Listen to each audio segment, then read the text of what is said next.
Sorry there, boys. I was enjoying the new intro music there. Uh, Good evening. It is Sunday. It is your IBB10 show. Um, well, what can I say? It is coming to the end of the season, but we are not stopping. And the three gentlemen I have with me tonight will be going through the summer with me as well. I have just below me Montgomery Watson Price. He's using his government name this time. Monty, what was your full government name? So the full government name's got, I think it's 34 characters in it. Montgomery George Henry Watson Price. So You couldn't get a. When we say the poshest name in football, that is the poshest name in football. And Monty, it's always good to have you on, mate, for another Sunday. I'm also joined by the jet setter, music agent, Billy Wood, who flew back from Boston, was it? Just to be on this show tonight. Flew into Boston, flew home from JFK. I am, in one word, I'll tell you what I am. I'm fucked. Like, I'm fucked. Great weekend. Flew into Boston on Thursday. Went to a show. It was like a throwing back to that. I threw it back to the early noughties this weekend. So I had a couple of my acts that I look after that are more retro. I had one playing a show in Boston. Yeah, you might remember that they were bigger in America than they were here. They're from the UK. The three lads from up north called BB Mac. BB Mac. Yeah. Mate, I love BB Mac. Yeah. Back here, baby. Yeah, I remember. Yeah, so they had a show in Boston, mate. They're huge. They sold out their show out there. Then me and the BB Mac boys drove to a casino, Mike, it was right up your neck of the woods, right? Foxwood Casino Resort in Connecticut. 6-7. There you go. It's a nice bit of the world, that is Connecticut. Yeah, so I went there. I saw the WWE headquarters, Mike, as well. You'd like that. You and me tag team will be there one day, Bill. One day, I'll send you the picture. But we went there. I had a show at Foxwood Casino with them, and it was like it was just like literally like a pop explosion. So another band that I actually put back together called Hotel. Yeah, Hotel. Yeah, All or Nothing. All the hits. Then Chris Kirkpatrick from NSYNC. Everyone remembers NSYNC, right? Yeah, I remember NSYNC. LFO. Anyone remembers LFO? Summer Girls, massive record. And who else was there? I can't remember who else was there. But it was a good night, good show. And then I went to New York. And boys, I'm telling you what, I thought I'm fine. I got on the plane. It was a 6 p.m. flight. I thought I'd be fine. I land at 6 a.m. I'll be absolutely fine. I'll sleep the whole way. And I slept the whole way. I've just got home from football today, which was not encouraging signs out of football today. I'm going to have to be honest. Yeah. I just passed out. I nearly didn't make this pod. Like, I'm not going to show you what's below me. All right. It's not. Got to do it now. You got to do it. Show. It's not PG. All right. Show, Mike. Come on. This ain't a PG show, remember? Yeah, and maybe later if I stand up getting excited and whatever. But I was asleep until 10 minutes ago. Like I'm flagging. So lucky enough, I was as a zombie. I've got a cup of tea in a Christmas mug, and I'm ready to bust some heads because I think I upset a few people last week. So maybe we upset a few people again today. We'll get on to that. And also, I'm joined by Mr. Cruzy Campo himself tonight, Mike McCaffrey. How are we? Yeah, mate, good weekend. Daughter's birthday party, cracking day. Didn't get to any football yesterday because that's a priority. Man United beat Chelsea. Went and catched a little local pub side, well not pub side, park side this morning, the Sussex Sunday. AFC Goring won the league, and that, they're up the road from me. Good bunch of lads out there. And yeah, we had some developments this week. We've been a busy boy on the Dugout AI front and everything like that. But I'm looking forward to debating some interesting stuff tonight because there's a lot been going on, and we are at the business end of the season. We are. That we are. So we need to talk charity bets as well. I think down the line, but I think I've lost a few charity bets now. Has anyone seen Mike? Right, let's go. I mean, I show up. I still show up.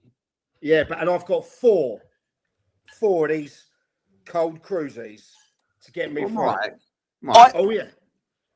Go on, Lee. Well, I just want to say, if anyone is in this WhatsApp group or what Mike is drinking on a Sunday night, message. Let us know who's in it, or just if you are one of them that is in it, let us know. Because do you know what? It would be great to find out just what people are betting on. But also, because if they let me know, we can have an earner, eh? Exactly that. But also, as you can see, scrolling along the bottom there, we are sponsored this week by Freedom Leisure. Mike, would you like to tell us a little bit more about it? Yeah, so well, actually, it was the man from Del Monte just below me. It was. Freedom Leisure have agreed to do a sponsorship till the end of this season here. I've got some stuff I want to talk about more in the middle of the show about Freedom Leisure when we've got a lot more people looking on, because I think they deserve a real shout out. But we'll be talking about them. They're down the bottom, down there. So, but halfway through the show, I want to do a little bit more. Okay, gentlemen, I think on that, Lee, I just want to say, based on our sponsorship, all right? Based on our sponsorship, I don't think the Cruisy Campo, mate, you're gonna like. It's not the. I'm on a mission to get Cruisy Campo to sponsor me, mate. I tag them in everything. Do you know what I started doing as well? I felt, obviously they're from Sevilla, they're Espanol. Yeah. So I've even started translating some of the tweets into Spanish because maybe they can't read English, because I'm banging on the door enough, and they're not here at the moment. But with Freedom Leisure, I've just signed you up for a whole year's pass, mate. Yeah, this beer, is it going to stop the pump? Mate, you do know I am Fat Jab Mac. And I'm at the moment, rather than looking like a Big Mac, I'm looking like a little cheeseburger at the moment. It is coming off the weight. I've hit that sub 15 stone category now. Bearing in mind, done, mate. I was a big fat motherfucker. 1610. And ladies and gentlemen, you at home can get the exact same treatment if you did it properly by joining the gym. Exactly that. Don't be like Mike. Gentlemen, I think we need to start with let's start it a little bit. Cheers, Mike. Lee. There you go, yeah. So I think we need to start with the mass brawl that happened at Littlehampton yesterday against Hayes and Yedding. Obviously, I've only heard what's happened. It started in the tunnel, and then it filtered out with some going out to the pitch. Ref abandoned it. That is as far as I know. Don't know what caused it, who said what. So, gentlemen, is there anyone else can elaborate or anything like that? Let us know a little bit more. I'll go. First and foremost, we know a lot of the lads over there, in the goals over at LA. So we get to hear one side of the story. Okay? I've got good friends over there, good pals that have done shows with us, including the managers, including the players I've worked with over there. These are good guys, good guys. You know, they're in a relegation scrap at the moment, and they're trying to do the best they can to get their team out of it. Now, all I have seen is one video where someone from the other side sucker punched one of the players or one of the fans or something. When you come out of the Sportsman, there's like a cage. Yeah, you right. got the Sportsman is pretty unique. So imagine a tunnel going through, but around it you've got the steps and you go up. And the sportsman's at the top. Yeah, that's where the Oh, okay. overlooking. Yeah. Apparently, it kicked off at half time down there. Ref abandoned it. All I know is those lads over there, they wouldn't have been provoked. They would have had to have been severely provoked for that to happen on their turf when their minds are on the game, literally, and staying up as a club. Was it one of their fans? I really don't know, but one of them sucker punched one of the players. Right, so someone sucker punched a player. Yeah, what was the score after? Does anyone know? I think they were drawing. Was it 1-1? Monty, Yeah. Have a dig Look at the into this, because you know I'll be honest. I had a couple of beers yesterday. It was 2-1 Hayes and Yedding. Okay. Right, I'm telling you what I think might happen then. Fans ain't happy with the performance. Something's been said back. Someone's probably had a little clip around the ear. It's all kicked off a little bit. But then I saw the Hayes and Yedding players get involved. So if it wasn't for Littlehampton to Littlehampton, was it a Hayes and Yedding fan that said something, had a little clip, and it's all kicked off? Or did someone have a little clip at Hayes and Yedding player and it's all kicked off? We've got no context. But what we have got is that video. And with all due respect, as a football player, yeah, you've got to know your boundaries. Even if exactly. it doesn't excuse anyone, putting their hands on a football player. Like, I think that's scummy. It's not like, look, if anyone put your hands on anywhere, people do react. We're human beings, yeah? But at the same time, you've got to know the bigger context of things. You jumping into supporters or what have you. And by the way, we might be jumping the gun here. It might have nothing to do with supporters. It might just be a player brawl, and the referee's like, "Nah, I'm not having this done." Yeah, but it looked like for me there was people that weren't in kit getting ragged around. Am I right? Yeah. Yeah. So, as players, as role models, yeah, Absolutely. young kids who go and watch at all levels of football, and Monty, you are a current player, okay? Is it acceptable under any circumstance that you fight civilians who pay to come into the ground? Under any circumstance, what do you think? Any of it, like, and it can be as controversial as you want there, lads, but is it acceptable? Like, no, not at all. Not at all. Yeah. There's no reason or valid explanation for you ever putting your hands on anyone on a football pitch. You're there to play football, to have fun, have a bit of competition and fight for 3 points. That's where the fighting ends, is for 3 points. And then after the game, you go in, you have a pint with the other team, have a laugh and a joke, get on happy days. It should never be anything in a football match that leads and results to punches being thrown. And we all know, and we've all heard it at football. Fans will say stuff to get the opposition players going, and they will pick, because that's what fans do. It was a Littlehampton fan that got sucker punched. I've just got so a player. Huh? What, a fan got hit by a player? It's looking like that, yeah. What, a Littlehampton player? No. No, Littlehampton fan got. I'm going to send something through to you now to have a look at. Right, okay. Because I don't want to speculate. But look, Yeah. It definitely looked like one of their fans was sucker punched. Do you know what I mean? So. Okay, so rather than putting the heat, like I'll have a look when it comes through, right? But my thing is this. Here we go. Right, so fan. We're not going to show the footage, but yeah, from behind. Ah, right. Okay. So it's all kicked off. Yeah, it's all kicked off. Of course you can. If someone lays hands on you, what do you do? Pull that up again. No. I think, Giles, I think you're wrong there. I think you're wrong.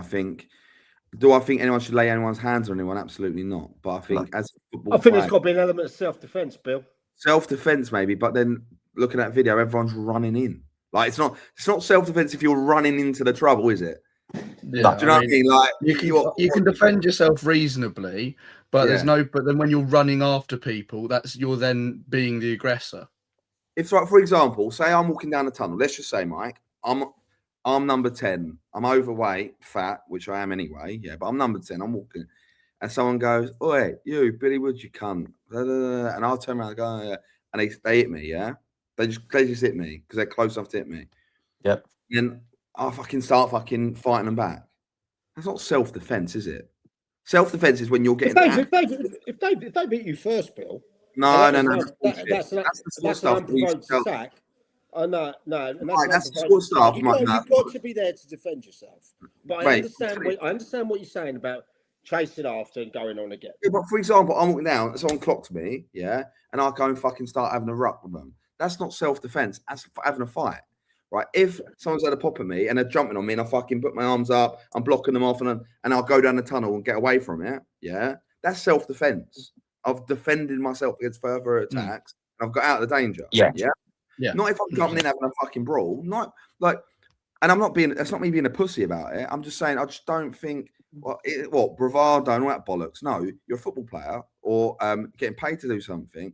But like, I think you have. I don't think. I'm not trying to say that you should be held on a pedestal. But players shouldn't be fucking fighting. And the problem we've probably got here is there's so many different variables. It could have been a family member of one of the players. It could have been like there's so many variables, yeah, that you don't know. Like if your dad was getting beaten up, what are you going to do? You're going to run in there to drag him out there, right? And you might throw a few punches. But I just think this is becoming way and way too often, not just in Sussex, but how many weeks are we seeing on X and social media, people scrapping at football? Yeah. It's fucking in it a lot. Like it's with all due respect, grow the fuck up. Not just the players, but supporters. Grow the fuck up. You're embarrassing football. You're embarrassing yourself.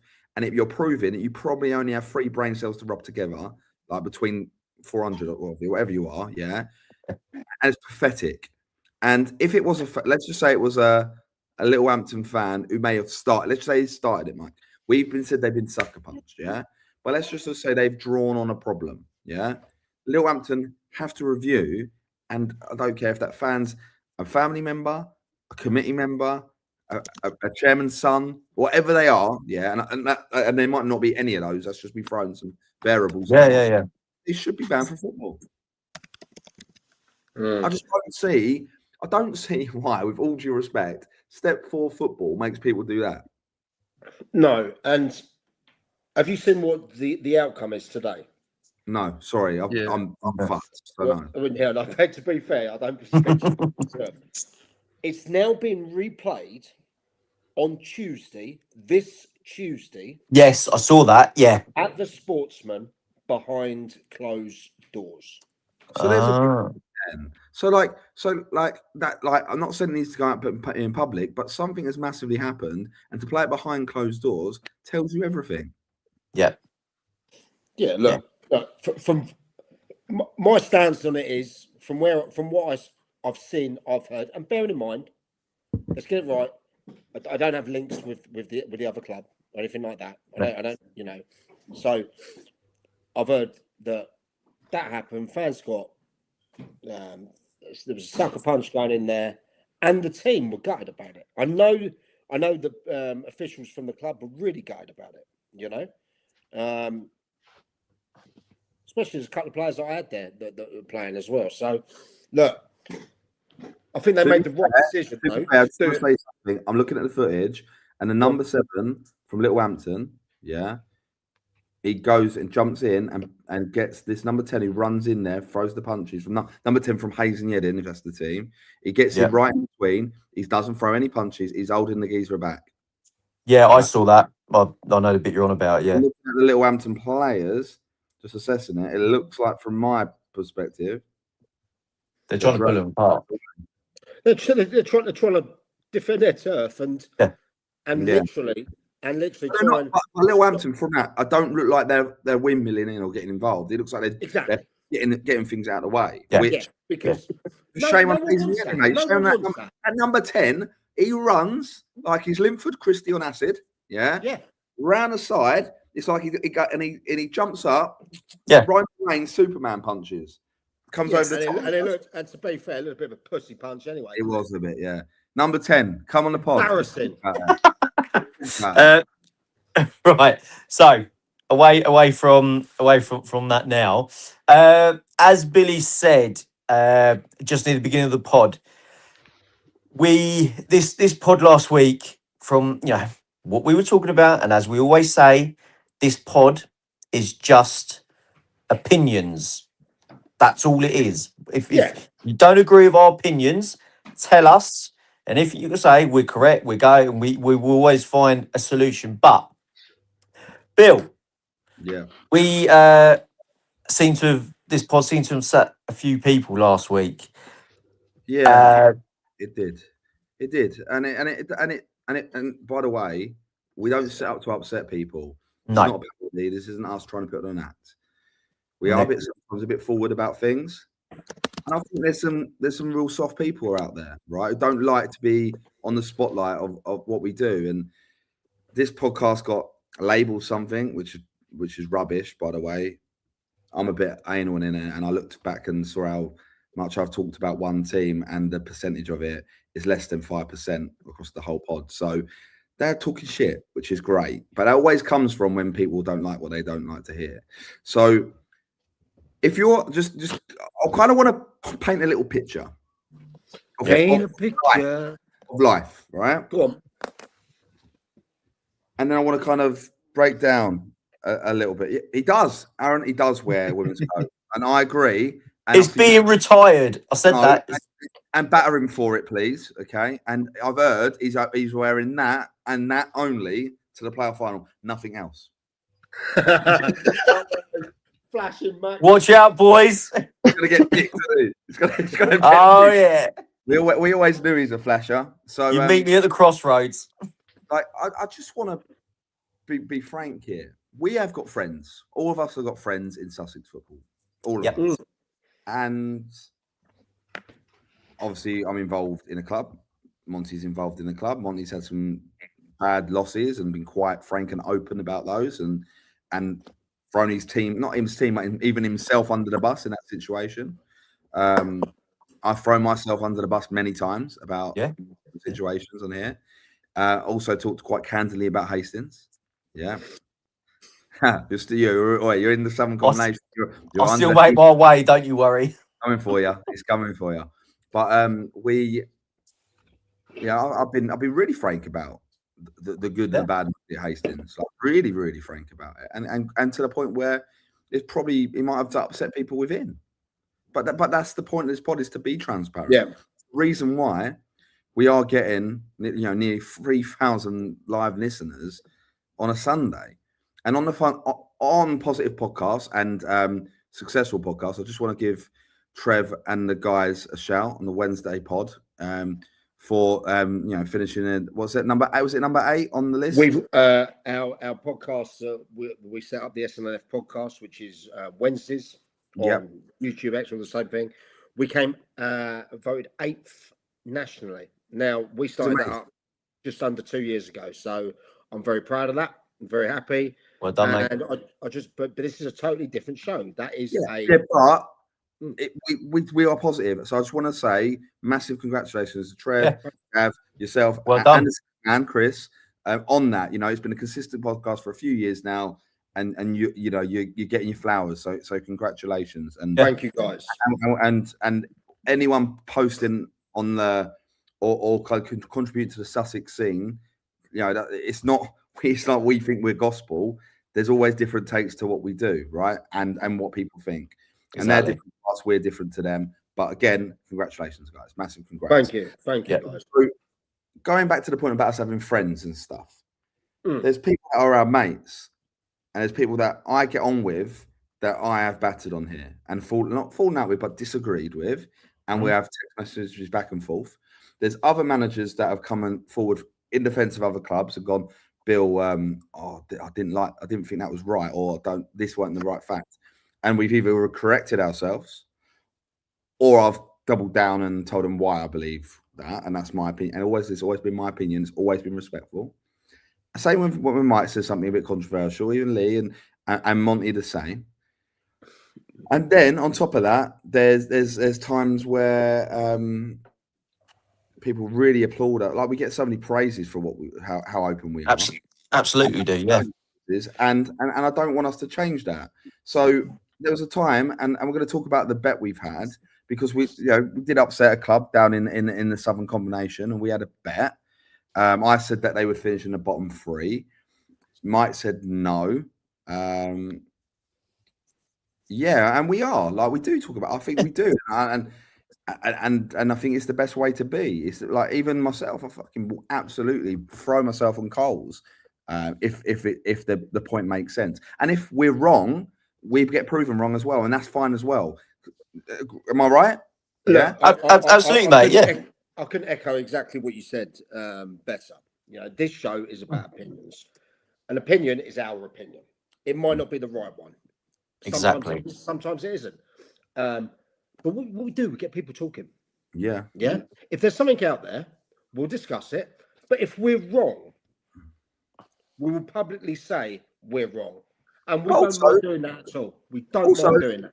Also, if we're shit and we don't know what we're talking about, does it really matter if we say something you don't like? Well, I mean, I've got no football knowledge, so I've been voted in the polls for that. So you don't know what he's talking about. But exactly. This show will always be on the edge. This show will always be controlled by you guys at home being able to ask us questions, whether it's on air, off air, and put something on the show. You know, that's how it is. Is it controversial? I hope so. Yeah. Do you know what I mean?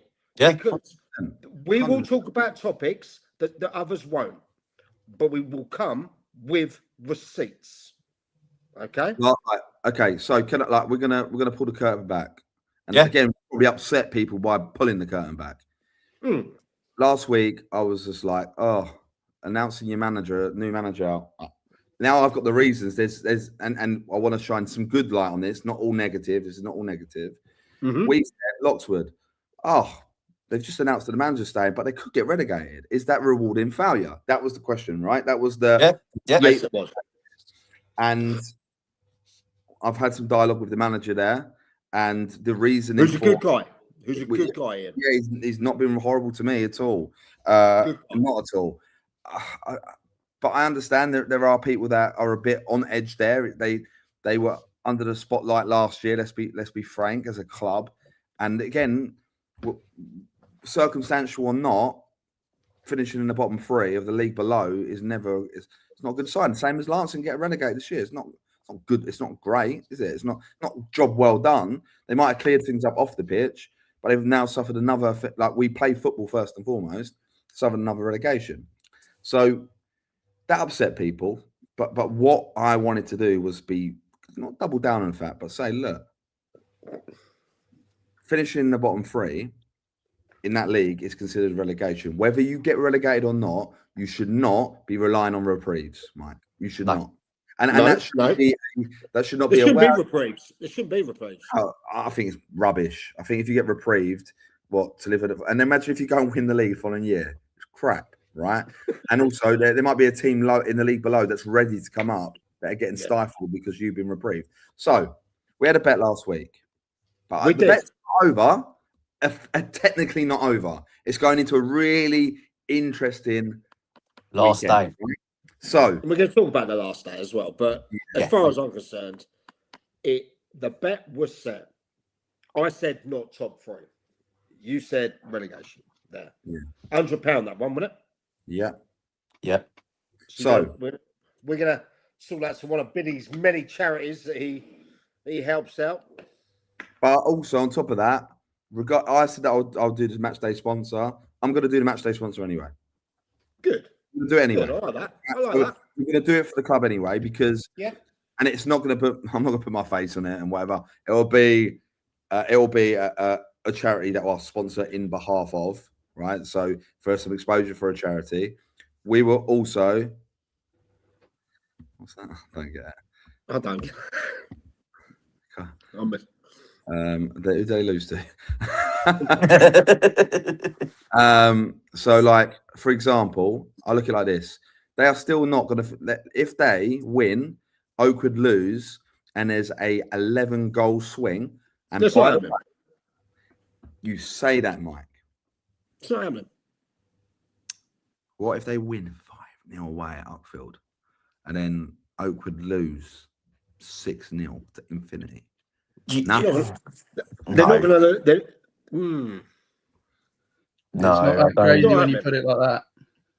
Yeah, no, it ain't happening, lads. I'm prepared to double down on that bet to try and get it back. Right. But look, Because we're looking at about 50 to 1 off. You know? so for example, well, let's be real. Okay, they finished in the bottom 3. It's a relegation season. That's not considered a success on paper by anyone's books.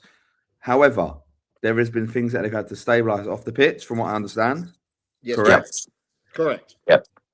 And they feel longevity with this management team will give them that. And I've Now- met them. They're good guys. And it will Really, give- yeah, they are. Yeah, they are good guys. Yeah, we've both met them. And also, it might be step 6 next year again if they get the reprieve. So, not here to judge. We said our piece last week. I said they were finishing the bottom 3. You said no. An 11 goal swing says they will, but we'll find out officially next week. Yeah. Yeah, I mean, we're you know, some of the criticism and that. I saw some things, and I just went straight to him and just said, "This is how it is. No problems. Done." Do you know what I mean? Good club, like it. Wonderful burgers. It's Oh, the burgers are. Yeah, But don't think because we get on with a club or we're friends with a club and we like a club that we're going to exactly. absolutely. If they buy That you, won't if change. they buy you, it makes a That will problem. not change. That will not change. No. You know, It's we like have to Burgess be. Hill manager, Burgess Hill chairman, come up to me, didn't he, and said like how much like he was a fan of the pod and what have you. He said the same to you, Lee, the following week. Yeah, You saw yeah. Phil, there's a fan. But then I went and said I'm not too sure about what's happened to Jay Lovett. Right? Okay, Yeah. well, we get praise, so I actually let Burgess Hill off the hook. No, it doesn't work like that. No That's team. why there isn't a. That's why there isn't a show like this. There Yeah, isn't a show. no team is Ask off the those hook. Yeah. questions, you know? Yeah. But yeah, Yeah. I'm glad we cleared that up. That's cleared up. Everything's all love and roses again. Exactly.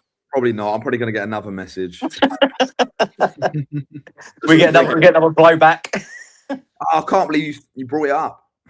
Like, Yeah, why? Why'd you bring it up again? Because we needed to clear the air, and that's what we do on this show. So, just want to talk about something that Billy mentioned in that then was Lancing going down for another relegation. Now, what I want to say though is, apart from their relegation, do you see them coming straight back up next season? it all depends. Yeah, there's a lot of variables. Any team going into that Div 1 think they can do it with kids, ain't gonna happen. Not going to happen. No. Like neither of them. Like No. it's not gonna happen. And how many of those players? Well, actually, look, they all got relegated. So I hate this point. Knowing teams get relegated and players get a relegation on the CV, and then they think they're like, no, I want to stay at step 5, or I'm staying at step 4. Like, what? Why? You're the one who got relegated. Why do you have the divine right to play at like a level of football as well? Clearly, you haven't been good enough. Yeah, That's why you're relegated. Yeah, but that happens a lot, and that happens across football, like men's and women's football. But going to the Lancing situation, there's no news on if they're gonna if Dow's staying in as manager. There's no news there. I think Dow he's not stupid. He's not stupid. He would know that he's massive. He's a big, massive advocate for youth football. Obviously, had a great Lewis sides. Then Lewis boys went very wild. good side. Then they went back to Lewis and what have you. They're all very good, always good, and always competitive. Had a little bit of edge to them and played good football. Good lads that came through there, and he carried on, keep churning that out for a fair few years. It's whether he still wants to do senior football. I look at it like that. This year might have been a lot for him. But as a manager, when you've been through a season like that takes a lot out of you. A lot. I don't know, like it becomes part of your life. You went through that situation, yeah. Yeah, but mine was. I didn't really like management. Didn't really Did like not. Mine was short-lived, Mike, in the sense of with Lancing. Very short-lived. It was 10 or 11 games, right? I forget. It felt like I'd done 500 games. It felt like I should get a plaque. Well, you let in about 500 goals, mate. So Yeah, boom. Oh, Mike. Whenever Billy sees the B word come up, he starts to shake the sweat. one I thing saw I do. Leo Panas absolutely destroy East Grinstead yesterday. 4 goals against him. I was like, that's exactly what he did. He did against me, but he did against his old team. Like, that must have been painful for Merston. But I don't know. Like with Lance, look, with both teams going down, Lancing and Shoreham, they're the confirmed 2, right? Yep. Both at crossroads. Like not like Lee's jacket. See you in the crossroads. They're both at a crossroads, and with that crossroads, they've got to decide what they want to do. Stu's been there and done it before. He's worn the t-shirt. He's got his team up before at Shoreham. This is a situation Lancing haven't been in for a very long time. They're still playing a very attractive ground for players, like 3G pitch. Yeah. One thing that we must mention about Lancing is how they've changed the finances from very negative to very good. to satisfactory now through Martin Gander. Martin Gander has done tremendous off the pitch, but I'm sure that's absolutely drained him as well. Yeah, he can't do it all himself. He can't. No. So Lancing might have to start a new project. And then work. No, not me. Like no. I'd tell you what, that would be proper banter, though, wouldn't it? Billy rocks back up. If that somehow happened, we'd do a documentary on that. Step 6, my level, mate. My level. I'm good at step 6. So no, but it all depends what they want to do. If they're gonna, I know they had a lot of under 18 sides. I think I'm not too sure, but 3 under 18 sides. Project Wood. That's the sure Project Wood. But I think for both of those clubs, they're going to have to look at, right, if we want to go back up, what's they going to take? Yeah. Are we set up for that? Are we like, for example, it's hard. Mike, you've been there, you've been in the dugout. When you're in a slump and the slump continues, it's a lonely place, Bill. It is, but then it's really hard to get yourself back up in the same environment. And so what I mean by that, no, you hear about new manager bounce. That's a thing. Yes. And it didn't happen for either of those clubs who went down this year at all. New manager bounce. None of them had new manager bounce. But when you're in a situation, it's the same, and you go into the following season, it's the same. It's really hard to change the tide. So that might be bringing in different staff to just freshen the place up, changing the whole squad, which, with due respect to both of those sides, Lancing have probably got more players that will compete top end of step 6 than Shoreham have. From my watching anyway, that's my opinion. It's going to be tough. Both have to rebuild, but it depends on what the rebuild is. And I would suggest to both of them, do not take step 6 lightly. There's going to be teams with big money in there. Yeah, there's going to be teams coming up. I don't know what, like, you got Halsham coming up after a really successful season. I think they could be a problem. You've got Westfield. Yeah, either that league or they could be going to the Skeffel though. But if they go to the Skeffel, I think they struggle. If they go into some combination, I think, sure, I ain't watched 2 games. Where have you put that? Billy's snuck in a few times, Stu. More than 2 games, Stu. Don't you worry about that, my man. And away from home, remember. I've not watched a lot of Lancing though. I've seen some clips. I've spoken to a few of the players, but I've not seen enough. But I look at the team sheets, and anyone knows me, I'm out there a lot, and I'm speaking to, and I see a lot of things. There's going to be teams coming up. There's teams in that league. For example, Godalming have got out, and we bigged up Mo last week. Yeah. Look at that playoffs. There's teams like, let's say Billy don't get you pay for it. Snuck in. I'm out. No money left, Stu. I couldn't afford to pay for the rest. I needed a media pass. But I look at it and go like, let's just say Billinghurst don't win the play. Let's say Infinity win the playoffs. Let's just say that. I'm not saying they're gonna, but let's just say you then got Billinghurst down there. You still got obviously Arundel aren't in the playoffs now. They'll have a go next year as well. You've also got in that league. You've got Worthing United. Worthing United. Let's just say Worthing United go up. No, but I'm just saying. Let's just say they don't. I'm saying Worthing, Infinity, Reigate, Billinghurst. Walcaldians might get moved on, but let's just say they stay there. It reminds me of the Championship, how hard it is to get out of that. Oh, God, yeah. Milo, I read you like Milo now as well. Like, let's be honest, they've been doing a lot better. I won that bet, Stu, by the way. Didn't Stu have a bet? Did. Yeah. You bet with me? About Marlow finishing playoffs. And then ensure I'm staying up. So I'm on a roll with these bets, by the way. If I bet against your club, Lord have mercy. Saltdean, I'm not going to say it again, Lol, because you'll shoot me. But they'll be up there challenging as well. Lol got battered this weekend, didn't he? Won't be happy about that. Yeah, they did have a good result. It was whooping. It was an absolute whooping. But then you've got like teams like East Preston always do all right. It's a hard league. It's a very hard league.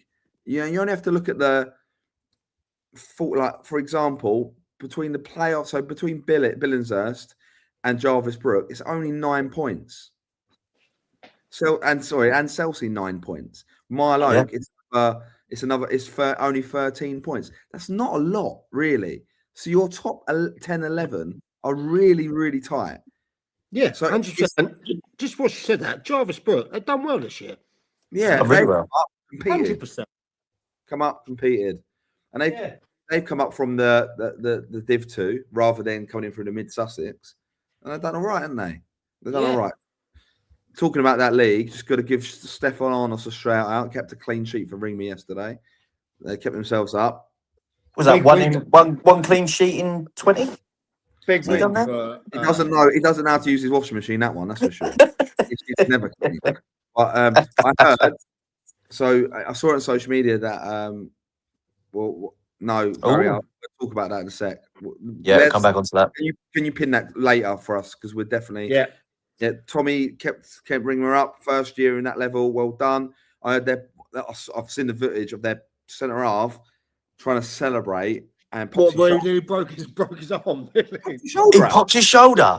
Yeah, celebrating. And he's like, Layla, like everyone's like, laugh. It's horrible, but rare occasion. Oh, nice.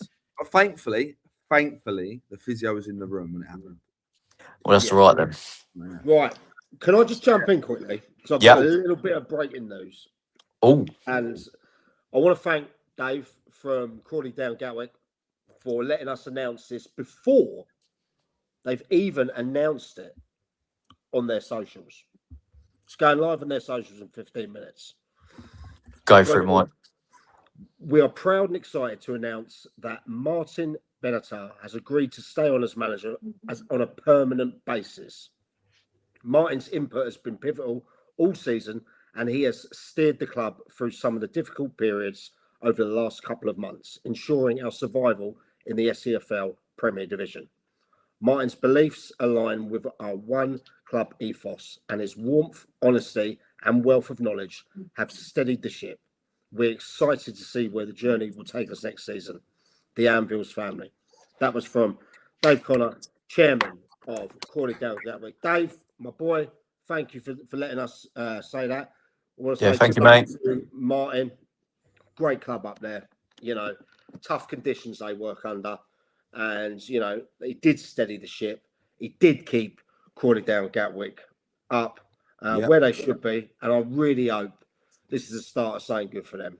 So, yeah. Dave, well done.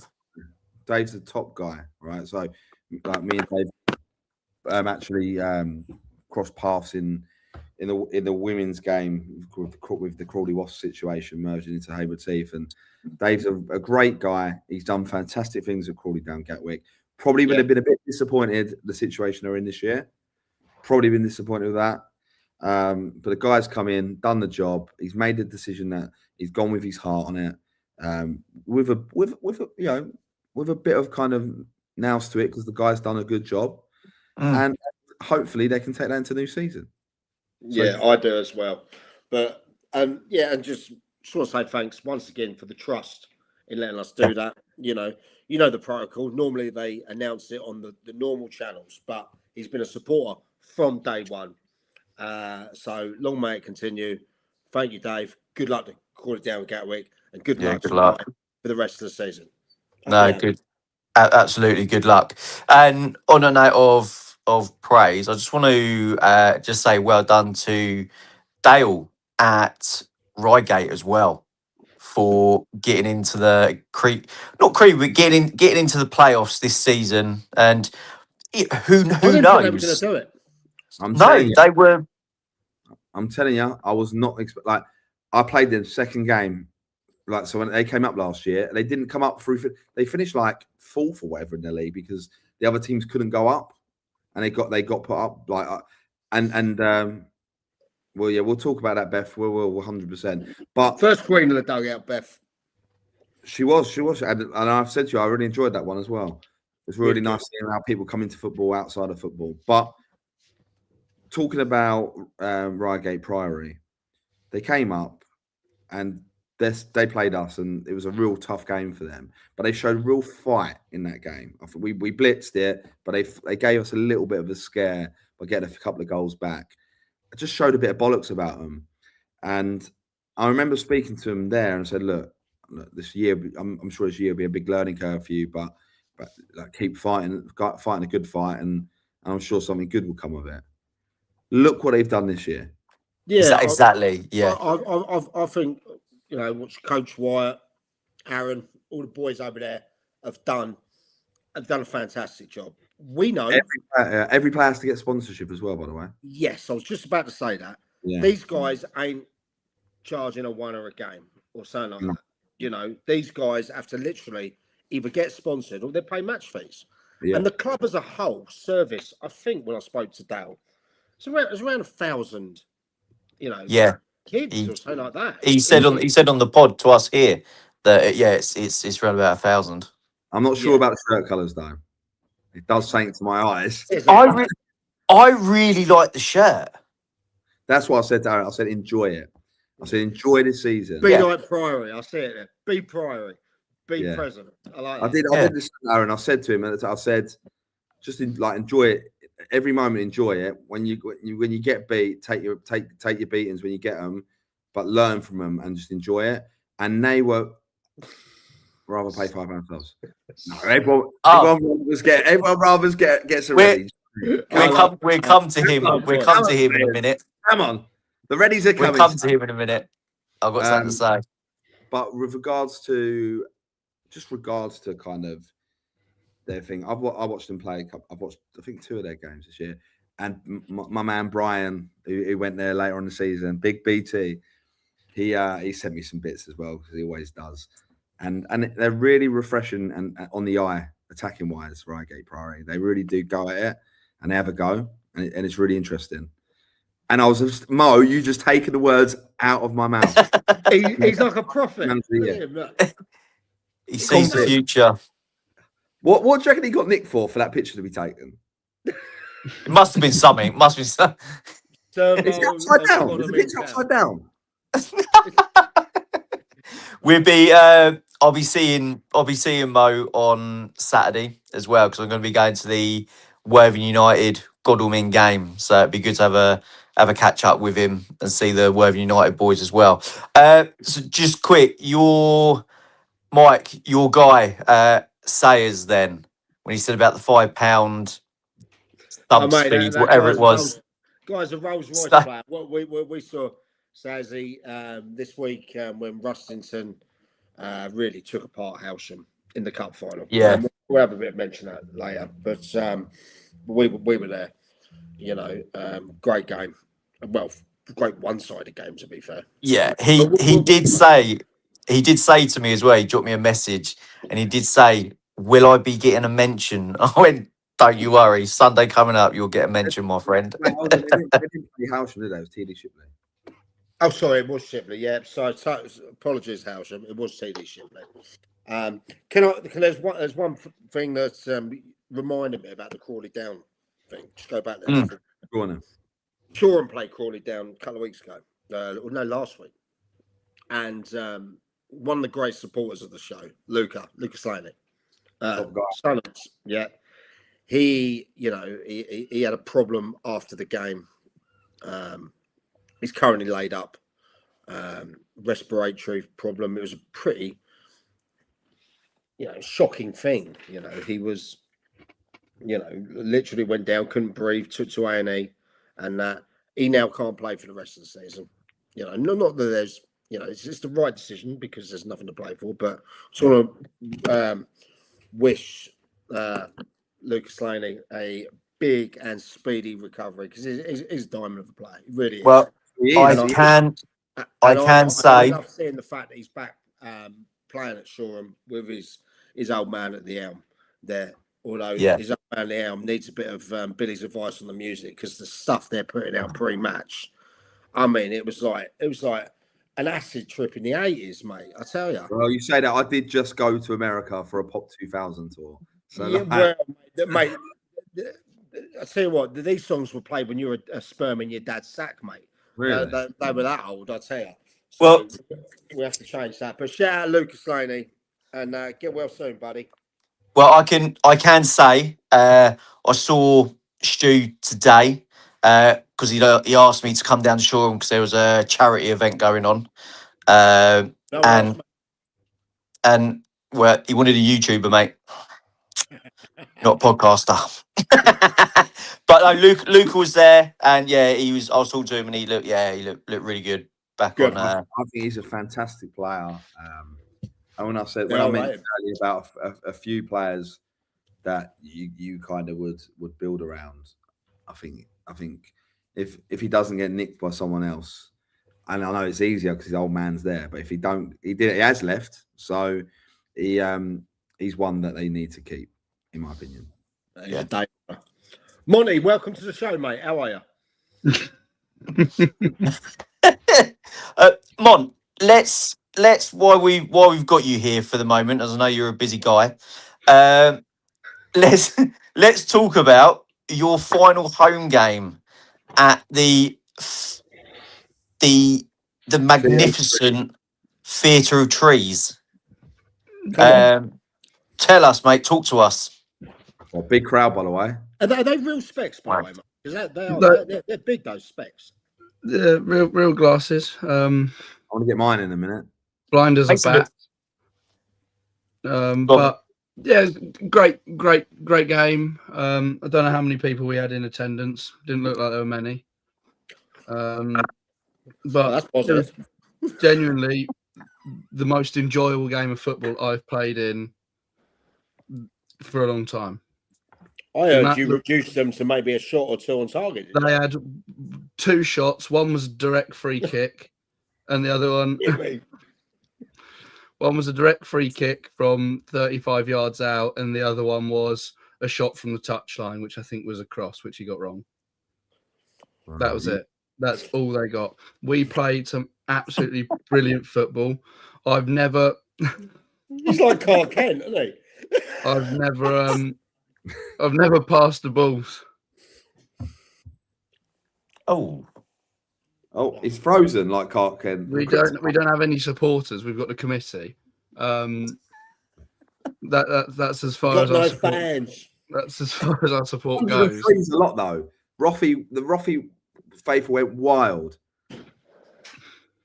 I love it. Yeah, we played some great football. Beautiful. I used my left foot for the first time in about 3 years. That would impress which surprised going to be happy you've said that, mate. But I mean, yeah, really, really good football. Josh Neathey scored a great goal, to be fair. But yeah, played some really, really good football. Little comment, we know they're a tricky team. They're always going to be a tricky team to play. Like they beat Hayward Heath a couple of weeks ago, but the way we played, it was something I've not felt for a long time. I had real enjoyment playing the game, and I only touched the ball with my hands twice. That's probably why I enjoyed it. Obviously, we know that Jack's becoming a suit. He's moving up to the boardroom, to serve up mine and Billy's prawn sandwich when we turn up. Yes. Is Naz out and about around the club at the moment? Is he watching the games? Is he? So Anything you can tell us, Mon? well, I can tell you for a fact he's not taking any training sessions because we've had one since about February. All in. Oh, Jack, you've been called out on that, mate. And that one, and I'll be brutally honest, that one was ahead of the Guernsey YM weekend, and we played headers and volleys for about an hour and a half. Hold on. Wait. We need to pause everything. Everything, Mike. Pause everything. Stop. You, right. Wait. He's getting stacked in the morning. I need to rethink. So you don't train up there? Not at the moment, no. No, they play headers and volleys, Billy. No. Why? They play World Cup. We've not been training because we've had too many injuries. We'd get 3 or 4 at training. We've had so many injuries. We've got work and stuff. Made of pasta over there. Pretty much, yeah. I mean, at one point, I think as of 2 or 3 weeks ago, you saw we went to Pagham and our bench consisted of an under-23s player who it was his first game since November because he'd had surgery, and Jack Monday was our subs bench. That was how short of numbers we are. We had our left winger playing right back. I mean, that's how short of numbers we've been recently. But yeah, we've had one training session of headers and volleys for an hour and a half. That was our solitary training session.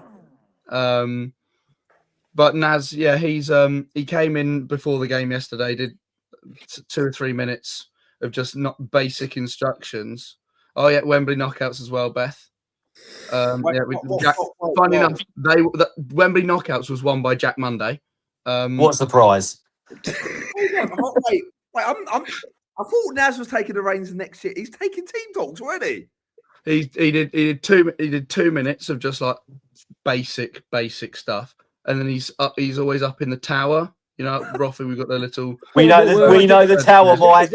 Is that where I did the commentary from? Yes, yeah, mate. That's where we were. He's up in there, passing out little instructions where he sees fit. So, Naz, welcome back. Yeah, he's already back. Nazball. Jack's already down Savile Row, isn't he? He's down Savile Row getting tailored up for his suit. He can't wait. He can't wait till the end of the season, can he? I feel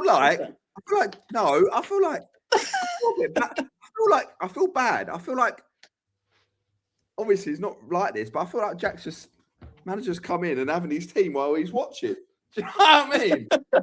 Jack's down the tailors, isn't he? But Jack's playing Wembley doubles, and every time we see him, what you want to do when you see him, you want to ask him how he's getting on playing for the Vets, because every single time I see him, he reminds me I'm the top scorer for the Vets. You see, we won the league. I mean, how many? Who's your last game? We're away at Peacehaven. You know he's starting himself up front, isn't he? He's playing any final game. He's doing it. If he does, we are going to talk about it for 2 hours on the pod. Yeah. We're going to go through and analyse. We're going to get a copy of the video, and we're going to go through and analyse his final thing. Imagine his touch, everything. I'd love that. Jack, you're out there because I know you watch it, mate. I know Jack's not like kind of like bothered because obviously he's stepping up, right, and he's buzzing probably that Naz is coming in. But surely he still gets to like see out his last another geezer coming in and grabbing your team. And then little go think of them to then. Do you know what I mean? Jack picks the team. Jack picks the team. He does all the like the real managerial stuff. Naz came in and literally just gave us the simple instructions like keep it simple, be patient, don't force the ball. That's basically all Naz said. Money, do you reckon you'll get dropped for the last game? Naz ball wins games. But Money, you're a bit like Garnett show. You're the one that leaks the team details, isn't it? You leak it live on the show. He's our little mole for inside. It's been removed. But if anyone wants to know the secret to beat YM, anyone in the playoffs, Wembley doubles and headers and volleys on the Thursday night. That's how you beat them. That's what we did. And we beat them because they had 10 men for 45 minutes. Brilliant, brilliant. I love Oh, this. God. Love this. Well, look, Right. What's been going on, lads? Well So, done. one thing I want to say. So, obviously, Monty, you got your glasses on. Bill, when you had your specs on before, I've realised who you look like with them on. Go on. Some people know this. Joe 90. Yeah, they are like Joe 90 glasses. Yeah. They're massive, mate. Like, I love yeah. them. I'm going to go and find them in a minute. But they're very therapeutic. I wear them sometimes just around the house. So when people call me, right? When people call, it tells me, or I get a message, it tells me who it's from. So I know if I can ignore it or not. It's great. Go I love that. Stefanos. No, Yeah. Delete. Take them off and throw them in the corner. So, what else is going on? Want to talk about National League South? Yeah. You're gonna come up with. I know what you're gonna say. Worthing bottling it. I'm just sticking by what I said Ain't happening. about the very beginning of this. You've You've already said as well that you're the one with the least football knowledge on it. You were voted that. All right. So, go on. What were you going to say? To be fair, Worthing have kind of proved me wrong by failing under pressure. If they won at the weekend, they'd have been up, promoted, done. Not worry about the last day. There's some big games. Yeah, look. Last week, big games. They've got now. Yeah. I fully expect them to go and win on Saturday. Mike, they got our game though. Ebbsfleet, yeah. My son got the last child ticket. I didn't even manage to get a ticket. Really? But then saying that, Hornchurch are the other team that could win it because Dawkins' goal difference means it's 9 impossible. And it's impossible, yeah. Could Dawkins finish out in the playoffs as well? No. Third. They're in the playoffs. No, they could drop it. Like, well, if Maidenhead win, I believe. I'm sure to not finish in the playoffs, they need Maidenhead, Western, Ebbsfleet, Torquay, and Hemel all to win. Which ain't going to lose. That's Sam Acker. Yeah, that really is. Yeah, and Maidstone could slip in on goal difference on the day as well because they got better goal difference than Western Supermare, and they match Ebbsfleet. So if Ebbsfleet lose to Worthing, let's just say Ebbsfleet lose to Worthing, Worthing 2-0, they'll drop down to a goal difference of plus 19. And let's just say Maidstone go to Bath City, who by the way are relegated. Yeah, they're down. They got and win 1-0.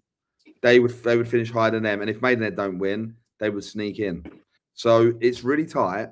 But I can't see. I think Hornchurch. I think Hornchurch. What did I say? Did I say Hornchurch have? Hornchurch have. Maidenhead. The Maidenhead are trying to get into the playoffs. Ebbsfleet will want to secure their playoff space as well. Yeah, they will want to. Mate, it's really. It's not a full gone. Remember last season, final day of this, it all went tits up, didn't it? Yeah. Well, you know, I fully expect Worthing sold out their relegation in 48 hours. So they're going to have over 3,000 there again. Closer to 4,000. Sorry, I mean 4. Yeah. Right. Wow. It's going to be packed out. Everyone's going to be there. Everyone's going to be on the sauce. Yeah. The Wayboy fanatics who do the let's say the old ultras for Worthing and that. Yeah. Do you need a ticket, Mike? Do you need a ticket? I would take it. He would like a ticket. Otherwise, I'll be watching on DAZN. Let me see what I can do. Oh, mate. Well, my son got one anyway, so he'll be there in spirit. But anyway, I fully expect Worthing to get the job done. I fully expect. Look, me and you, actually 3 of us, were having a beer with Meanie at Carlton Road the other day, right? This was just before the bank holiday, and for people that don't know, John Meanie's the assistant coach, number 2. Right? He said exactly how they were going to beat Eastbourne Borough. Obviously, it was pretty tight. But he also said, more importantly, how they go and beat Dorking. And he was super confident. Obviously, he has to be like that. You know what I mean? Yeah. but he was to the money. You know, I think they've got enough to get it over the line and get it done. You know, are they ready to go up? That might be a different question. No, I think they are. I think they are ready. You to think go they up. are? You would know more.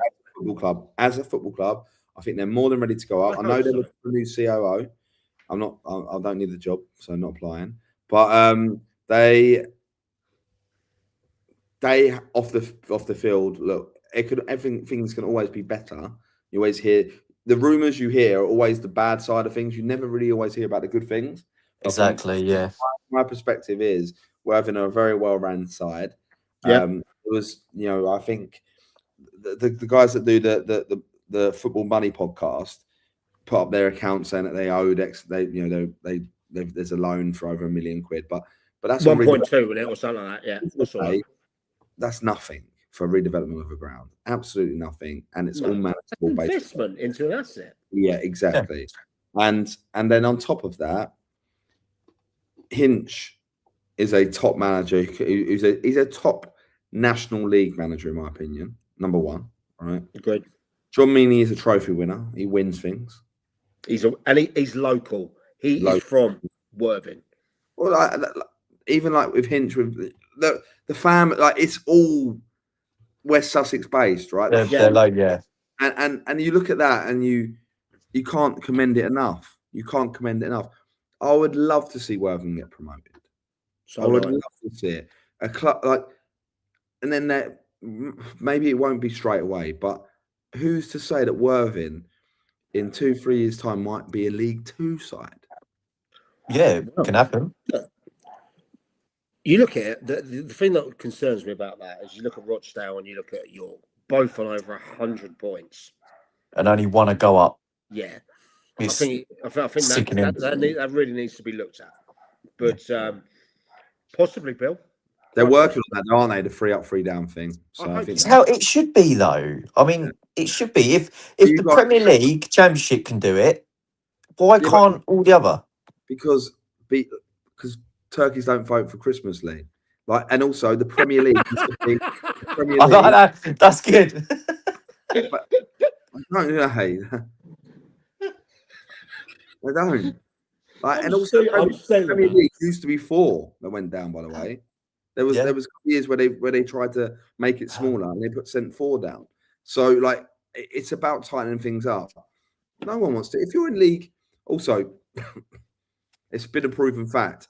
Every team that's gone up from the National League has done really well in the League Two. Yeah. So if you're a bottom half League Two side and more teams from National League come up, you're probably putting yourself in even more jeopardy to go down. If you're Crawley Town, you're skirting on it. Do you know what I mean? You're even more so. I was surprised they didn't look at Hinch there at Crawley Town. They probably did, mate. But I also know that Erdem Konya, who's kind of gone into do the football thing there, is really close to Colleen Kazim-Richley. He was his agent and he's his mate. So sounds a bit fishy. Yeah, but it's an obvious one that. Yeah. So I think I don't know. It's exciting times. I hope they do get promoted, and I think it'd be a good idea. There was a comment earlier. I don't know if we can pull that up, Mike. Mike's now a ghost, by the way. He's just disappeared. There he is. He's got the old smokes on the go. Right, but we had a comment from an Eastbourne Borough fan. Not only a Borough fan, by the way. Not only a fan. Actually, pull him up. Barry Carpenter. If you are watching, get the number on the go at the bottom. Oh, is it Bazza? Barry Carpenter, yeah. If you're watching, come on. Let's talk about Borough. Drop a message if you can. We'll talk about it proper. Unedited. Do you think they go back up straight away? No. I tell you what. It's another hard one to get out of. Yeah, the Isthmian League is loaded, mate. It's a loaded division, and also not only loaded, it's really, really, really the clubs had over the last 3 years 2 relegation battles, one that actually got relegated in, 1 promotion push in between. Spent more money than anyone's anyone's ever thought about. They announced supposedly they had a fans forum. So the fans are a little bit, obviously, they're not happy. They're not happy with the administration of the football club. They're not happy with the running of it. The fans are getting banned. Fans are getting banned from going to games. Lots of the excuses are kind of minuscule at best. It's if you talk out against the regime, you kind of get ostracized. Banned. Yeah, not nice. Yeah, And that's true. No. we've all heard that, haven't we, from different sources. It's not just me. No, It's that's facts, because they actually put out a public statement. Yeah, so there's that. You've got it's not worked. Management changes have not worked. It's not been well ran footballing wise. And there's no debating that. They can sit there and say, well, we've put paddle courts in. We've, got rid of the darts team. We've got rid of the bowls. We've got rid of pool. But we've got paddle, and that makes us more money. And we also have got the biggest shirt sponsorship deal in all of the league. Okay, great. But you still got to deliver the football side of things. You can't just do these things and not exactly that. Yeah. How much would that be, Bill, roughly, would you think? What's That sponsorship deal. that? If you had to throw a figure at it. Mike, I'm not going to debate it because I think there's a lot of fluff going on there, a lot of smoke and mirrors, and I don't want to get into that debate. So I'll say something I really regret, and I don't want to. I want to hold back there because, one, people will dig their own graves. I'm not going to dig them for, in my opinion. I get I it. really like Steve King, and I know he defied his opinion. I know people go, he bankrupts clubs, he spends loads of money, but the clubs have to give him the budget to spend. It's not like he might demand a bigger budget or whatever, but at the same time, Down to the club if they give it. Yeah, exactly. He's not the one actually going to a cash point and withdrawing it out, from the club. Don't ask, you don't get, mate. Exactly. That. And Kingy is probably, especially in the Sussex area, and I know he's gone and managed Dartford and done well there. It has to be one of the most successful managers at that level of all time. But he's known to have a black book. My concern with Steve King was when the Lewis success was a long time ago. As in that black book is turning a little grey. They're all playing vets football now, right? Well, Jack Money might get a game. Oh, yeah, Barry can't get on tonight, so he just messaged me, but he is watching. And it's probably because I've heard that there's a level of censorship of that pod as well that has to be reviewed by the CEO before it goes out. I'm just saying, I think that's what I've heard. All right, I've heard. So Steve King, he's had a few jobs, not worked out. We'll see. He's gone in. I don't think he's won a game yet. And by the way, I'm not putting that on him because they're not his players. It's not his players. And he's had to kind of bring a few in, and they got a few out the door. But they've got players who are still on contract for next year. They are going part-time as well. So they're retracting back to part-time, which makes sense. They maybe should have gone. Yeah. Financially, you'd have to make it work like that. Oh, without doubt. But their gates are dwindling. Eastbourne Borough aren't an overly massively supported side. We used to always get bigger gates than them at Hastings. 2 leagues below, when we were in the step 4 and they were in step 2. And they were comfortable step 2 on the side of the day. But is that because you've got Town, you've got United? No. That's a lot of teams in one town. But it's a big town. It's a big town. But also, it's a big town. Only get a couple of hundred. And in Eastbourne United get a couple of hundred at best, right? Let's be honest. So it's not as it is split, and there's always going to be different loyalties to different Eastbourne teams, right? I saw it when I was at Eastbourne United myself. But I just don't think they get the community. I lived in Pevensey, so I lived 3-minute drive to the stadium, especially when I was walking there and around it. They need to change the PR for the club. I think they got it completely wrong. Completely wrong. Ball, I saw we don't need to support, but in the programme notes from Simon, we don't need to support. It's too easy to say we don't need to support Eastbourne Borough because they've oh no, Barry's just confirmed no censorship. So I just wanted to correct myself. Rather than saying that, I wanted to correct myself. There is no censorship in the pod. Barry does what Barry wants to do. So big up Barry Carpenter. So going back onto that, like sitting there and going, the club doesn't need the support because they've got a money man. No one thinks that. Even with money men ran clubs, no one goes, well, we're not going to support because people are drawn in by successful football sides. Yeah. But then when you start upsetting people, that's why you get over 3,000 every time at Worthing. Yeah, because they're winning games of football. Yeah. not because they put a paddle court around the corner. You know, like No. because they won games of football. That's football. That's how it works. Football is a results game. We all know that. It is. It is indeed. But look, I think also on that note, what's your thought on that, lads? What Glenn's put? I think so. I agree with that. I think Robbie He's got a couple of sons to play about as well. You know what I mean? Robbie's decent, and from what I saw of him, like, he's decent, and he really is. But I just want to go on to another point about the market of a football club. Now, they may rightly or wrongly done these things to make the club better. So, obviously, got rid of the Bowls Club. The Bowls Club moved out. I live next door to a league. What's that? I live next door to a Bowls Club. Do you? Yeah, it's a bit like Sleepy Hollow when everyone. We're sponsoring it next season. Up the Bowls. I've got a couple of things I want to talk about a bit later about. Right. So just quickly, I call it the knock-on effect. So let's just say there's 250 members of the Bowls. Yep. There's 250 members of the Bowls Club. There's 20 people playing pool. There's a darts league that go there, and they're not allowed to play darts there anymore in the league. Let's just say, and there's, I don't know, 50 people in that overall. Or even let's just say 20. Let's just say 20. If you upset those people, you also upset their family members, you then upset their friends and upset. Yeah. You know, always a knock-on effect of upsetting people. And if people find it unjust or arrogant or whatever, then you really, the community talk. Yeah, of course they do. And Eastbourne Borough is in Langley, yeah? So Langley is like pots of chimneys everywhere. It's like there's nice bits, there's bungalow area for the older ones, and then there's like your council houses, like the council streets and all that. Yeah, so it's well built up area, right? And then you've got Pevensey, you know, where the posh folks live, like me. Now I'm back in St Leonard's, living the old life in Hastings.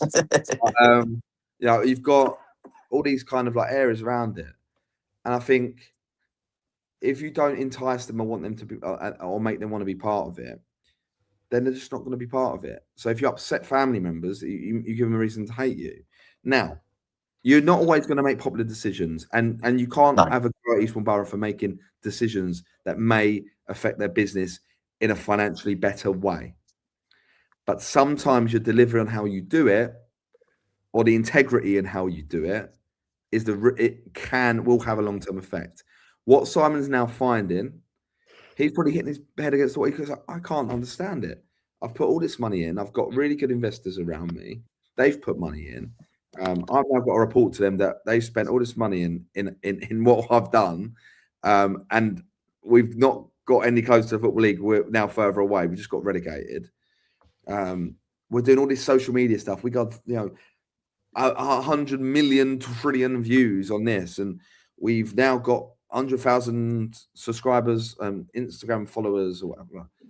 Right, all those things. Nothing if you don't monetize it, and it means nothing if no one walks through the fucking door and gives a fuck. Exactly. And it also means nothing if you go and get the football right.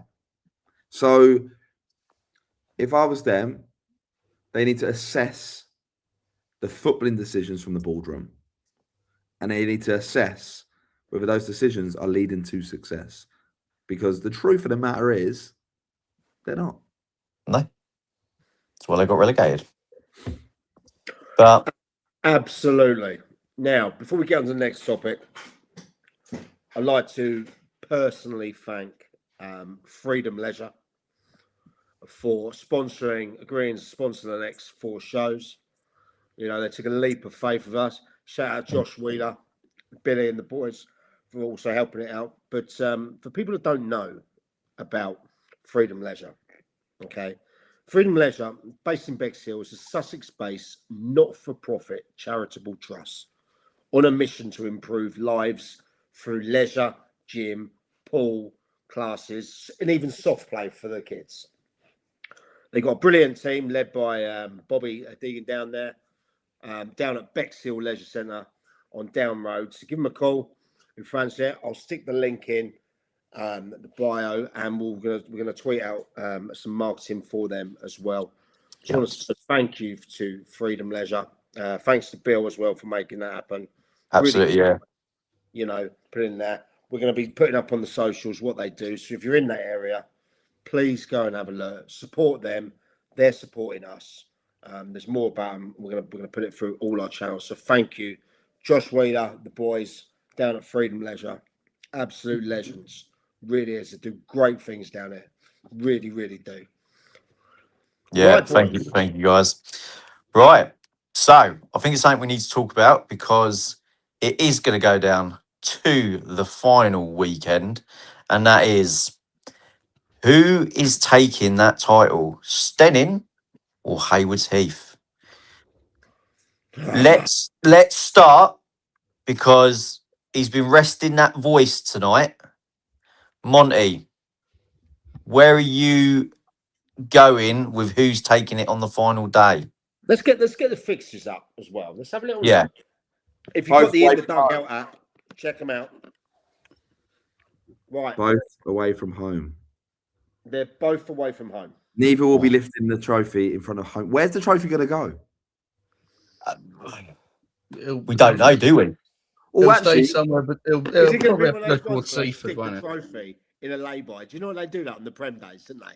yeah, they're gonna- Everyone knows there's about 3 Prem trophies anyway. hold on, Mike. I've heard sources have told me Sources, HP. Tim Dawes from the league is flying his helicopter because he is Eastbourne based, by the way. Not going to say where he lives. He's Eastbourne based, and Okay. you've got Haywards Heath at Eastbourne United, and you've got Stenning at Seaford. Dawsey is at his own private helipad, waiting. Is with that the his one you phone, sold? headset on, being told what's going on at both games, like this, both games. And as soon as the final whistle blows, if Stenning get a point, he's up in the air. He's up with the trophy, mate. And he's saying to Seaford, clear the pitch. I'm coming in. This chopper is landing. Yes. And by the way, if Haywards Heath win it, he's just got to get out the chopper and drive around the corner to the Oval. So, Yeah. But Mon, what are you going? Who you saying? I'm gonna go with Stenning. I mean, they're the team that when we played them, they're the team we found it hardest against between the two of those sides. I mean, you can see we beat Haywards Heath twice this season. We didn't beat Stenning. We got a really good point against them at home early on in the season, but then when we went to them later on, obviously we didn't do as well. But Haywards Heath, they're a really good team, but they've had their struggles of late. Obviously, they're losing to Little Common, Lancing, and Stenning just look like they look so formidable at the moment. Like, yeah. and just don't look like losing. And going to Seaford, and Seaford, who are not in the best of form at the moment, to say the least. But yeah, I've got to put my money behind Stenning. Yeah, look, Huh? I backed Haywards Heath all the way, but I can't see either of them two teams dropping points. They're both win. I think, and you know, it will probably end up being congratulations, in my opinion, humbly to Hammy Hollis and the boys down there. Great committee they've got. I know Glenn's been in the comments. His boy scored about a gazillion goals up front this year as well. In the fridge, is that? Yeah. That's Glenn. That's his boy. Yeah. He's a unit. And Yeah. there's other lads at Moneyfields. They're both doing bits. So yeah, he must have some good sperm that in Glenn. Yeah. But yeah, so that sort of thing. But and don't forget as well, Haywards Heath got a cup final before that. Yeah, They have on Wednesday. Yeah. Which we'll be at, which we'll mention in a bit. But yeah, as far as I'm concerned, they've got hammer and tongs all the way. Guernsey put it up there as well. Peacehaven had their run. YM had their run up there. Eastbourne United nearly made it. It's the business end of the season, and something could be settled this week. Yeah. But only the champions there. Playoffs, that's a different ball game, baby. different ball game. But yeah, look, I think I have to admit defeat, and that would be don't another. admit defeat. No, do not do that, Mike. What Do else am not. I giving for a Seaford win? My boy Darts and Pooley are down there. You know, it's gonna be tough for them because you know the quality there. And don't forget, this is the first season that Seaford have come back up. They've had a great season too. Oh, very good season. By the way, Really have. And they lost our mate Paul Wisey. Shout out Wise Wisey, mate. Great guy, the wise man, big supporter. Yeah. You know, he stepped away. So Darts and Pooley stepped in. Lee, who are you going for? I'm saying Stenning. Can't see either teams dropping points that day. I saw Seaford at the weekend against Vardinians, and they were 2 down, but they fought right to the end and came back and drew 2-2. So they've got it in them to fight till the end, but I think Stenning are going to be that little bit too much. I'm not going to get cocky. Go on. But if I took those 6 points, I won the bet already. By the way, Mike. But I refused those 6 points. Yeah, you did. Refused them. Right. My money's good. My money's good. I know your money's good, but that would make me, if Stenning win the league. By the way, just for everyone, just everyone on here, the guy that people think don't have a clue about football, it would make me 3-0 on all my bets. This one. Would that make these? My one was Stu Stanley, Wick, and Wick going in the playoffs. Sure, I'm not getting relegated. I doubled up on that, and then Lockswood finishing the bottom 3. The only one we didn't bet on. Fair play. The only one we didn't bet on was when Eastbourne United were mid-table, and I said, if they go on the run like this, I think they get into the playoffs. Now they did miss out. Yeah, they did miss out, but they, look, I think Stenning will win it. I do. I've said that for weeks. But the fact that Haywards Heath have had their bad spell and then picked themselves up and got themselves back in the hunt is admirable. And they still do a double. 100%. 100%. But how many times have we seen last match of the season where things don't go as so many times? You don't want to leave anything to the last day. You don't want to leave winning the league to the last day. You don't want to leave staying up to the last day. You don't like, and I think anything can happen on the last day. Anything. So Haywards Heath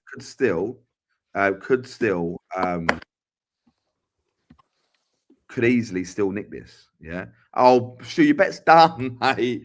Your bet's done. We'll talk about that. I've just, and this is relative to the point. Just saying, come through on the outline. Surely we've got to talk about as well Guernsey falling off a cliff. Yeah, because there was looking at a point there. Oh, so, all right. Okay. Let's put some context to it though. It's the Island Cup at the moment, isn't it? The Moretti. Yeah. Am I right? Or am I wrong? Yeah, half their squad plays for it. Yeah. So when they went to Midhurst and they didn't have half a team. When they went to Wick, they had 3 16-year-olds playing. And Pagham, they only brought 1 sub on. Yeah, and their gaffer, he's done over 600 games for them. He's a legend. In my eyes, he's an absolute legend. He knows all of the youngsters in the local schools on the island. Me and Lee found it out when we went over there. He'll know the talent coming through, And that Moretti game, for people that don't know, the Moretti game is Guernsey versus Jersey. It's like a Rangers versus Celtic. Oh, it's mental. Liverpool United. It's that game. Yeah, it is. The Islanders, let's say, not that because we're the mainlanders. We called that so many times when I was over there. Yeah, same. That's the game they look for. That's the game where they get well over 3,000 people. It is argy-bargy. It's territorial. and that's what they go back. They go back to their families, and they're like, bang, they come over either heroes or zeros. So yeah, for people that don't know, that is the Moretti Cup. Yeah, right, okay. But also it was a great win for Pagham as well. You can't put that away from Pagham. It was a really good win for him. Yeah, but what, winning against, I don't know. That's interesting. That doesn't, yeah, what he says. Okay. Interesting about the travel. So that's a permutation they put into it, isn't it, about the travel. It is unique. It is unique being able to get on a flight at 6:30 in the morning and getting over to Guernsey. So, but going back to the original point now, Stelling have gone on that run, where they don't look like they're getting beaten by anyone. No. And they're scoring goals for fun. But they did get beat by Overseas 3 games. Well, yeah. Well, yeah. But then they bounced back with a 3-0 and a 2-0, conceding no goals. Exactly. They've literally conceded in the last 1, 2, 3, 4, 5, 6, 7, 8, 9, 10 games. They've conceded 2, 3, 4, 5, 6, 7 goals in 10 games, right? Less than a goal. That game. is disgustingly good. Yeah. And in the last 1, 2, 3, 4, 5, 6 games, they've kept 5 clean sheets. 5 clean sheets. When you need to keep clean sheets. Fucking ruthless from Hammy and the boys there. That really is. Yeah. And they deserve it. Can I just single out Jamie Hollis? Yeah. Probably felt lower quality, mate. Lower than low last year with Lancing. Yeah. Probably felt like he was the problem. Felt like he probably was done and dusted. And what a response. And I hope he celebrates. Not just for my bet, but I hope he gets a medal round these. So, have you got a charity that this money's going to be going to, William? We'll disclose that next week. Hold on a minute. Oh, I can't. I was going to say, do we go live somewhere? Either playoffs or whatever. Like, do you know we could probably, if Horsham are at home. Easy, we could do a live from Horsham. Jolsey would be right on that. Why don't we all go Guernsey? Mate, I can't do it. You can't do it because you're a pussy, mate. That's where this show I can't do it because I've got my 40th the next day. Yeah, we'll just come back for that. We'll go out for the day and come back the same day. Well, listen, Bill, I'll fly out there, mate. There's loads of nice bars out there. I'll bring the but you have to be sober enough for us to fly back. We're flying back, Mike, same day. Oh, there and back in one day? Yeah. Oh, fuck that. All right, that's a no. Right, moving on. Oh, yeah, to be fair, Doesn't surprise me. Yeah. You're on the list. Right. The new coat situation. Come on, bring it up. The YouTube money's coming in. So don't worry about that, boys. There'll be a new coat next season. He's buying his own football club, I've heard. Yeah. Do you know that? I'm going in with Stu at Shoreham next season. He's the new KSI. Right. No, I'm buying Eastbourne Borough. Anyway. Can we talk about playoffs? Let's go, no, playoffs. I want to talk about the playoffs because this is where it's exciting. I want to talk about the Prem and Div 1 here because this is what used to get the old boy moving. Little tickle down there, the business end of the season. You know, don't go straight up like Samo or someone like that. You got that added excitement of the playoffs. You know, you look at Arundel; they've fallen off recently. They really have. You know, I'm gutted for Josh and Jimbo. I really am, and the club because I was there. Yeah, but it falls off for a reason every year. Yeah. What do we say? Yeah. Games catching up. You know, pitches, things like that. You need a bigger squad. If you're going to have that situation, you need a bigger and more understandable squad going into the back end of the year. You do 100%. Right. So let's look at Div 1 before. No, let's look at the playoffs in the Prem where we are. Go on then. Okay. So I am saying, Monty, can you get the current standings up, please? Yep. So you got 5th is Peacehaven with 74. 4th YM 77. 3rd Guernsey 78. 2nd Hayward Heath 89. And gentlemen, confirm for me, please. Is it second versus 5th? Yeah. Yep. 3rd versus 4th? This is, yeah. So at the moment, let's look at those teams' last games. Okay.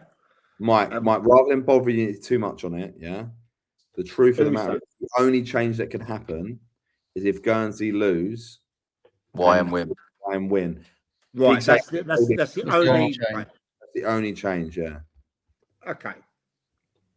So it's going to be Hayward Heath at home, or if they don't win the league, or Stelling at home versus Peacehaven, and it's going to be. Likelihood is it'll be Guernsey versus. It'll definitely be Guernsey versus Horsham YM. We just don't know if it's going to be Horsham YM at home or Guernsey at home.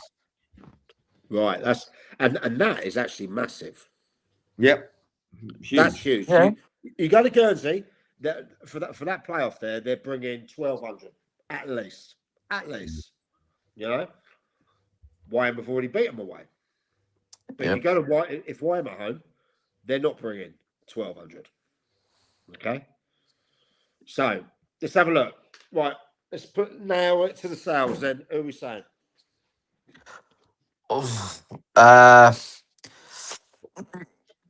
I'm gonna go. Depending how the final day finishes, Hayward Heath. If they finish second, or Stenning. All right. Montgomery. Used to be a golfer called Colin Montgomery. Do you remember him? Yeah, I've had a beer with him. Well, look, all win throughout the European the Tour, season, like I've been saying if Hayward Heath don't win the league, they won't win the playoffs.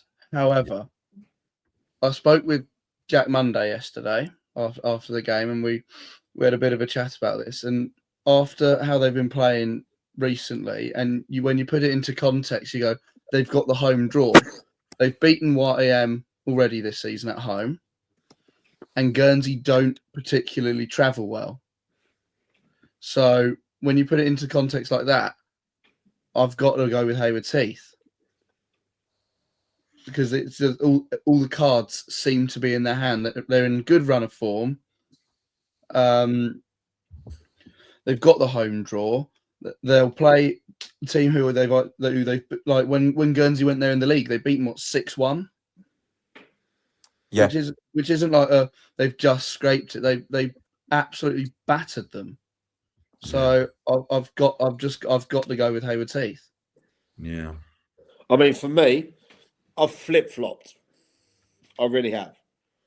I'm assuming that Stenning win the league. That will leave them, and Hayward Heath having home advantage will be massive against Peacehaven, but don't write them off. No. But I am going on that outsider. I am going on YM to cause a shock, even though they were done by Heath when I went to see them in that game. But I've also seen them away beat Guernsey, and not many people go there and win. No. You know, so I'm going for them. You know, I'm sorry I had to desert the Heath at the final hurdle, along with a bill for Bill. So you know what I mean. But look, I'll be happy if it wouldn't bother me who went up really. But the people that don't go up, that's going to be hard next year, because that's going to be something. Yeah, and we should after this do Beth's predictions for like as Beth said, predictions for next year quickly before we go into Yep. So I'm looking at the form guide. Go on. Looking at it, I'm having a little browse, a little play with it, right? And I'm not going last 6 fixtures, because I actually think it's not always rife going in. Right. Over the last 3 fixtures, Hayward Heath have won all 3. Yeah. True. In form. They are. Guernsey are 19th in that form table. Yeah. Horsham YM are 13th in that form table. Yeah. And Peacehaven They've won two. They've won two, lost one. Yeah. So the most informed team, and it could change tomorrow, but the most informed team is Haywards Heath. They will have home advantage. There's no denying that, and that's massive. That is there. But also, home advantage can be scary.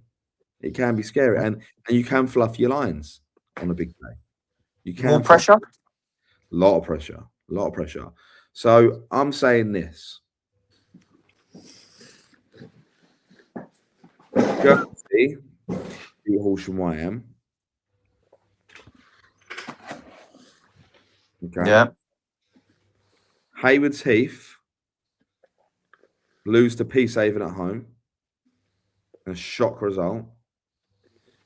Okay. Guernsey win the playoff final. Guernsey win the playoffs as well. Fucking hell. I just got and It's by fair. the way, that's not a knock on any four of the teams because all four have the chance. Like it literally for me, It's a mini tournament. It's an advantage Haywards Heath. It's advantage Haywards Heath. But I can't write Peacehaven off. Not the runs, and I can't write them off. I can't overly write Horsham YM off. But I think they have tinkered a lot lately, and I don't think that's. It might be. Jolsey might be a what's the word? Like a mad scientist, that this all might pay off in his favour. Right? He is mad. Yeah, we He know is that. Yeah. But it could either work unbelievable for him, or it could be the detriment to the season. Right? Yeah. Guernsey will have the players in time for playoffs. The players will be back. So Yeah. True. a full fit, strong, Attic Guernsey. No matter if you beat them in the past or not, they are hard to beat. A one-off game. But they've already gone over there and beat them, and they got a better team now, I think. But look, could you, if you asked to stake your last money on one team, you couldn't confidently do it, could you? No. Not one team. No, you can't. It's impossible. No. So, which is the beauty of it. It really is. From the neutrals looking in, you know. Yeah, look. And when are these? These are on the 2nd of May. Mm-hmm. And then the finals are the 10th, I want to say. 10th of May. The 10th, yeah. Sunday, yeah. It's a Sunday, is it? Okay. Yeah. Interesting. Right, okay. Let's jump on to Div 1 then. Div 1, yep. Someone get the league up? Montgomery, Henry, George, Sid, Montgomery, Edward, Elthorod, Watson, Price. What's the playoff situation, Monty? Oh, fuck. Right. So there's a lot of teams still in with a shout. So you've got Worthing United as second on 63. Reigate Priory a third with 62. Infinity 62. And then you've got Billingshurst 58, Walcountians 57, and Arundel 57. There are three teams fighting out for that final playoff place on the final day. So Infinity confirmed. Reigate confirmed. Infinity, Reigate, and Worthing all confirmed. United. Oh, hold on. All of them are confirmed, mate. Because Billingshurst game of Cotform got postponed, couldn't raise the side, so they get 3 points. So Billy, Infinity, Reigate. That was on the weekend, wasn't it? Yeah, it's not been updated yet. Oh, that's so okay. So they're still that's a mockery, that is. I've seen that. Hey, we've said it before. Why did I've seen 3 teams this weekend not fulfill games because whether it's Div 2 or whatever, because it's at the end. Do you know what I mean? It's a mockery. Nothing to play for. Also, Cotform have got 3 points all season. They lost they lose like 10-0 or 11-0 or something midweek. To Reigate, yeah. Never, ever, ever, ever be playing this division. They should have gone down. It's actually not good enough. It's actually, for me, it's embarrassing that I'm going to put this on the league here, and the league ain't going to like it, but they should have never reprieved them in the first place. Yeah. You should have. Absolutely. And Loxwood aren't going to like me saying this. They're not going to like me saying this. But that proves that reprieves are a fucking mockery. Right? Like we said at the beginning, reprieve shouldn't happen. No, and I look at teams like Storrington that have to pay all this money to get a little bit done. Do you know what I mean? And that just totally ruined it. And Really did. but they have to. But then Copthorne could just go down and play at Horsham, and pay them rent and stay at that level of football. When Storrington got fucked off and sent back down, like. And by the way, I thought Storrington were hard. Like I found them quite hard. When I went, I found them hard, like to play against. Found them awkward. I got to know the club when I sponsored their kit. Yeah. And Andy Philpott's done a lot there, and he was heartbroken by it. He really was. Yeah. So, but right, who are we? The FA, not the league. Depends. Well, the FA need to look at them, don't they? It depends a little bit, right? So there is a points per game situation, but Copthorne wouldn't even have been in the conversation for points per game last year. They got a reprieve. They got a reprieve because of the Storrington situation rather than points per game situation. That's why. But there was other teams that were ready to come up that probably should have been pushed up at that point. Yeah. So are we saying we've got a near enough confirmed 4 now? Yes. No, they are confirmed, but where they finish is all over the gaff, mate. Right, any of those teams can finish. Any of those teams can finish second, third, fourth, or fifth. Right. I know all the teams in there now, and I've got to know them. Okay, their managers and that. Obviously, I've known people like the Worthing United for a long time. I played there for a long time. Infinity, I thought were nailed on to go up. Yeah, and I've got to know Jody, Chris, all the boys down there. Deck and that, and I know they were pissed off with the way yesterday's game went. And I was there a week ago or 2 weeks ago, Bank Holiday Monday, I think, and they lost again to Selsey, So they're out of form at the moment. Worthing United are in form. Reigate are in form. Billings Erskine there. Who's going first? I'll go first because I'll be getting cut off soon. Off to watch WrestleMania for me tonight, boys. So I'm not in bed by 10. Sorry. It's WrestleMania. Yeah, gotta watch it. I got him a little dugout diaries clock, mate. Right. I am going on a limb here, and I'm going for the playoffs. Reigate. Yeah, but I think we're going so blind into this because we don't know who's going to play each other in the semi-final at all. That's true. That's obviously a key effing variable. At the same time, you got 4 there. You got to hook a duck. All right, okay, let's hook a duck. And I've hooked my duck, Reigate. What's the main event of WrestleMania tonight? Huh? What's the main event tonight? CM Punk, Roman Reigns. Oh, love it. And guess who's opening? Obafemi, Brock Lesnar. Go watch it. Right, lads, get these playoff predictions. Go on then. Reigate. Montgomery, Edwards, Sizzle, Price. Scissorhands. Yeah, that's a good film, that was Edwards Scissorhands. Yeah. I'm gonna go Worthing United,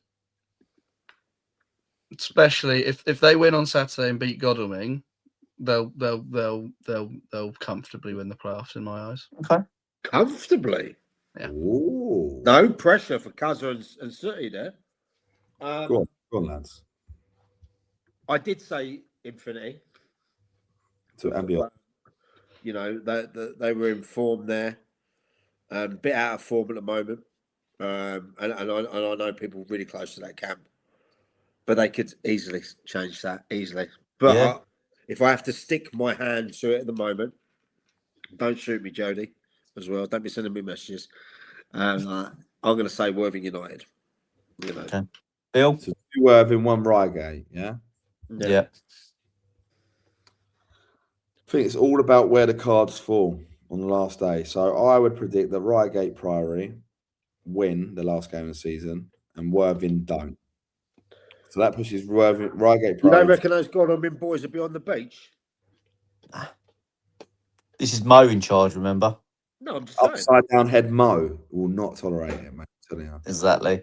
No, Guru. I'm on the spot, but I'm saying, is the intensity for that game as much as? I think the intensity drops for both sides in that game, even Worthing United. They know they're in it. They're not going to fall out of the playoffs, are they? Agreed. They probably want a home draw in it. Yeah.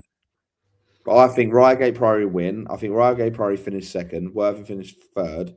I think Infinity finish. I think Infinity for me finished fifth, and Billinghurst finished fourth. Right, it's got a feeling. Yeah. And with that, I think Reigate Priory will beat Infinity to get into the playoff final. I think there might be a shock on the cards, and I thought Worthing would go up, but I think Billinghurst are going to shock Worthing. They're going to shock the world, Billinghurst. I think Wow. Billinghurst in the playoffs. They got the players, mate. There's no doubt about that. Yeah. I So think you've they're- got they Billinghurst. double against me, Billinghurst. Like I said, Okay. I thought it was.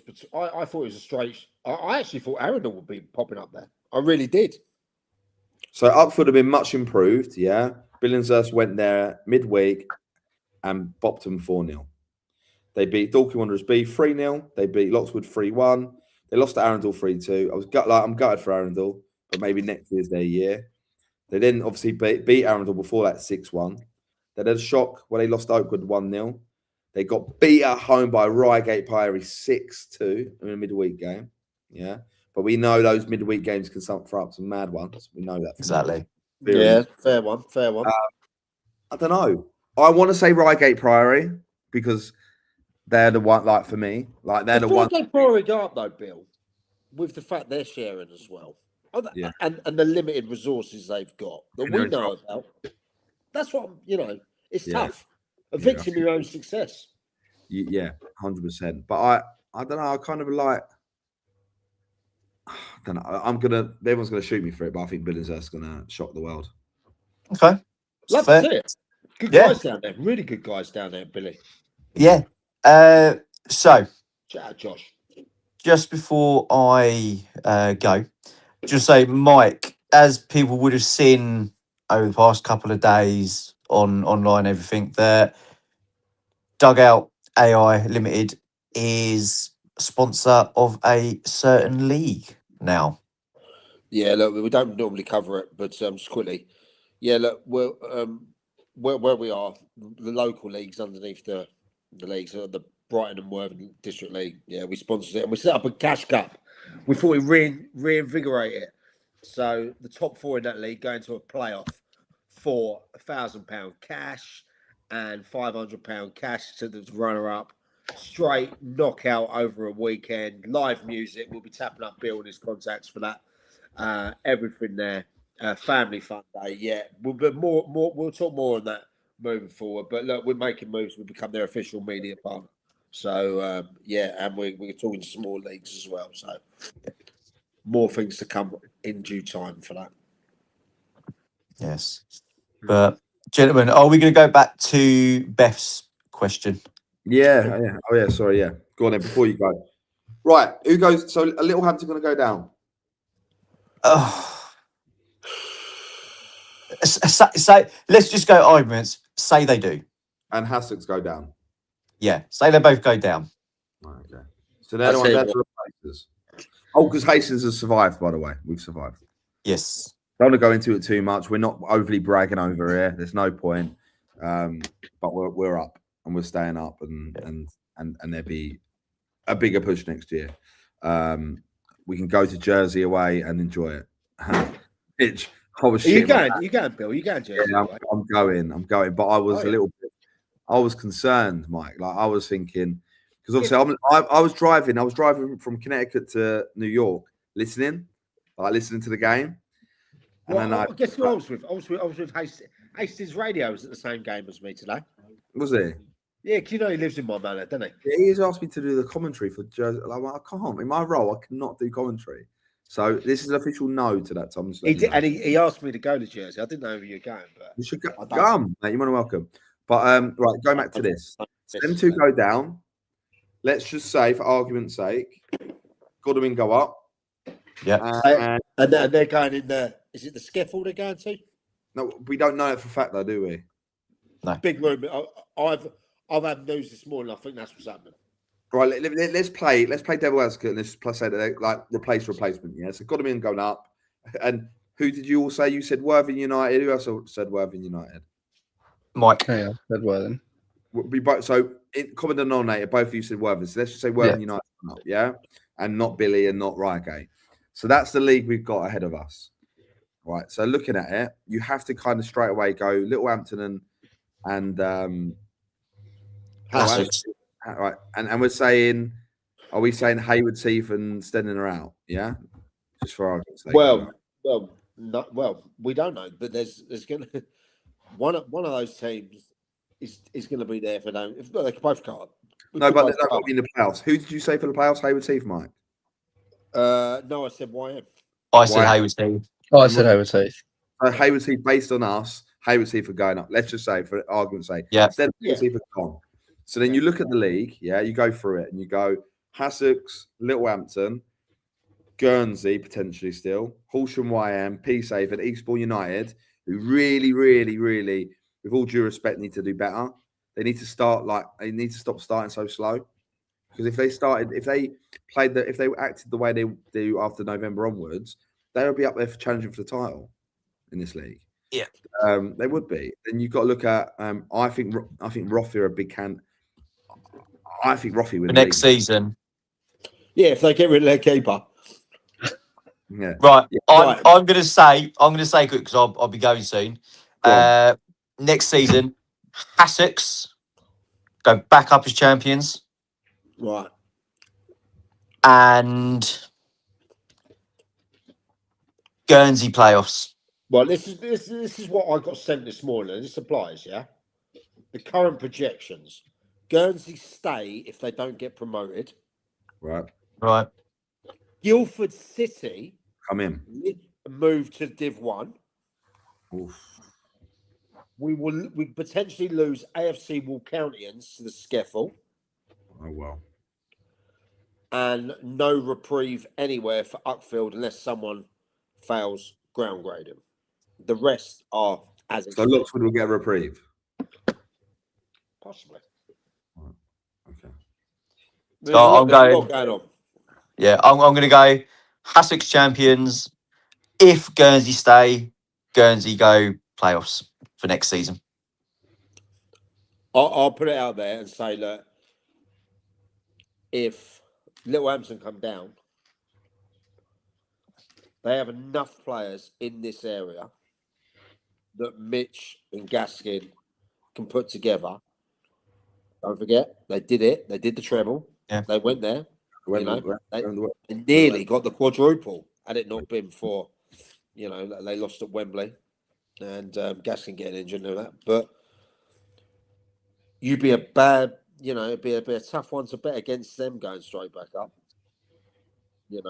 Did you play they'll still get the fans come there. Sussex, if they go down. I mean, look, you want to go up this year. Yeah, it's gonna be tougher next year. Yeah, 100%. But then I think other teams will drop off as well. All right, see you later, Lee. Bye. He's gonna dream about WrestleMania now. So I think. Yeah, but you look at it, Mike. Like even like Ocean YM, what would their situation be next year? East Grinstead, another one. They're going to have a rebuilding program. Oh fucking hell, that's gonna be a toughie, isn't it? Yeah, but that's just gonna be like. Is that just gonna be all the Forest Row lads? I don't think so. I spoke to, funny enough, when I was with you, Bill, down at the Hastings game. Yeah. I spoke to Andy and the committee, and they already had provisions going in for new players. Plans were there. Plans were laid. So We forget about East Finchley because they've just kind of just. I think I don't know. I can't say because I don't know the behind the scenes of Roffey. But if they're getting Nazball at Roffey, then Naz ain't going in. Like Naz could have had a load of jobs. I'm telling you, he would have been on jobs left, right, and centre. He's gone to Roffey because he can compete. There's no other way. I reckon he's going there. The guy, I don't know him very, very well, but people say he's a little bit like chocolate in the sense that if he could, he'd eat himself. He fancies himself a bit, and anyone who fancies themselves want to win things. They don't go somewhere just to sit and hope. Yeah. So Naz will be there to win it. So that would say to me, we're not going to put Monty on the spot. So no, that's not for Monty. Because Monty. I've barely even met him. We're all still getting introduced to him. So I've had one conversation with him, and that was he was commenting on the game yesterday, saying he thought I played well. So we're all still.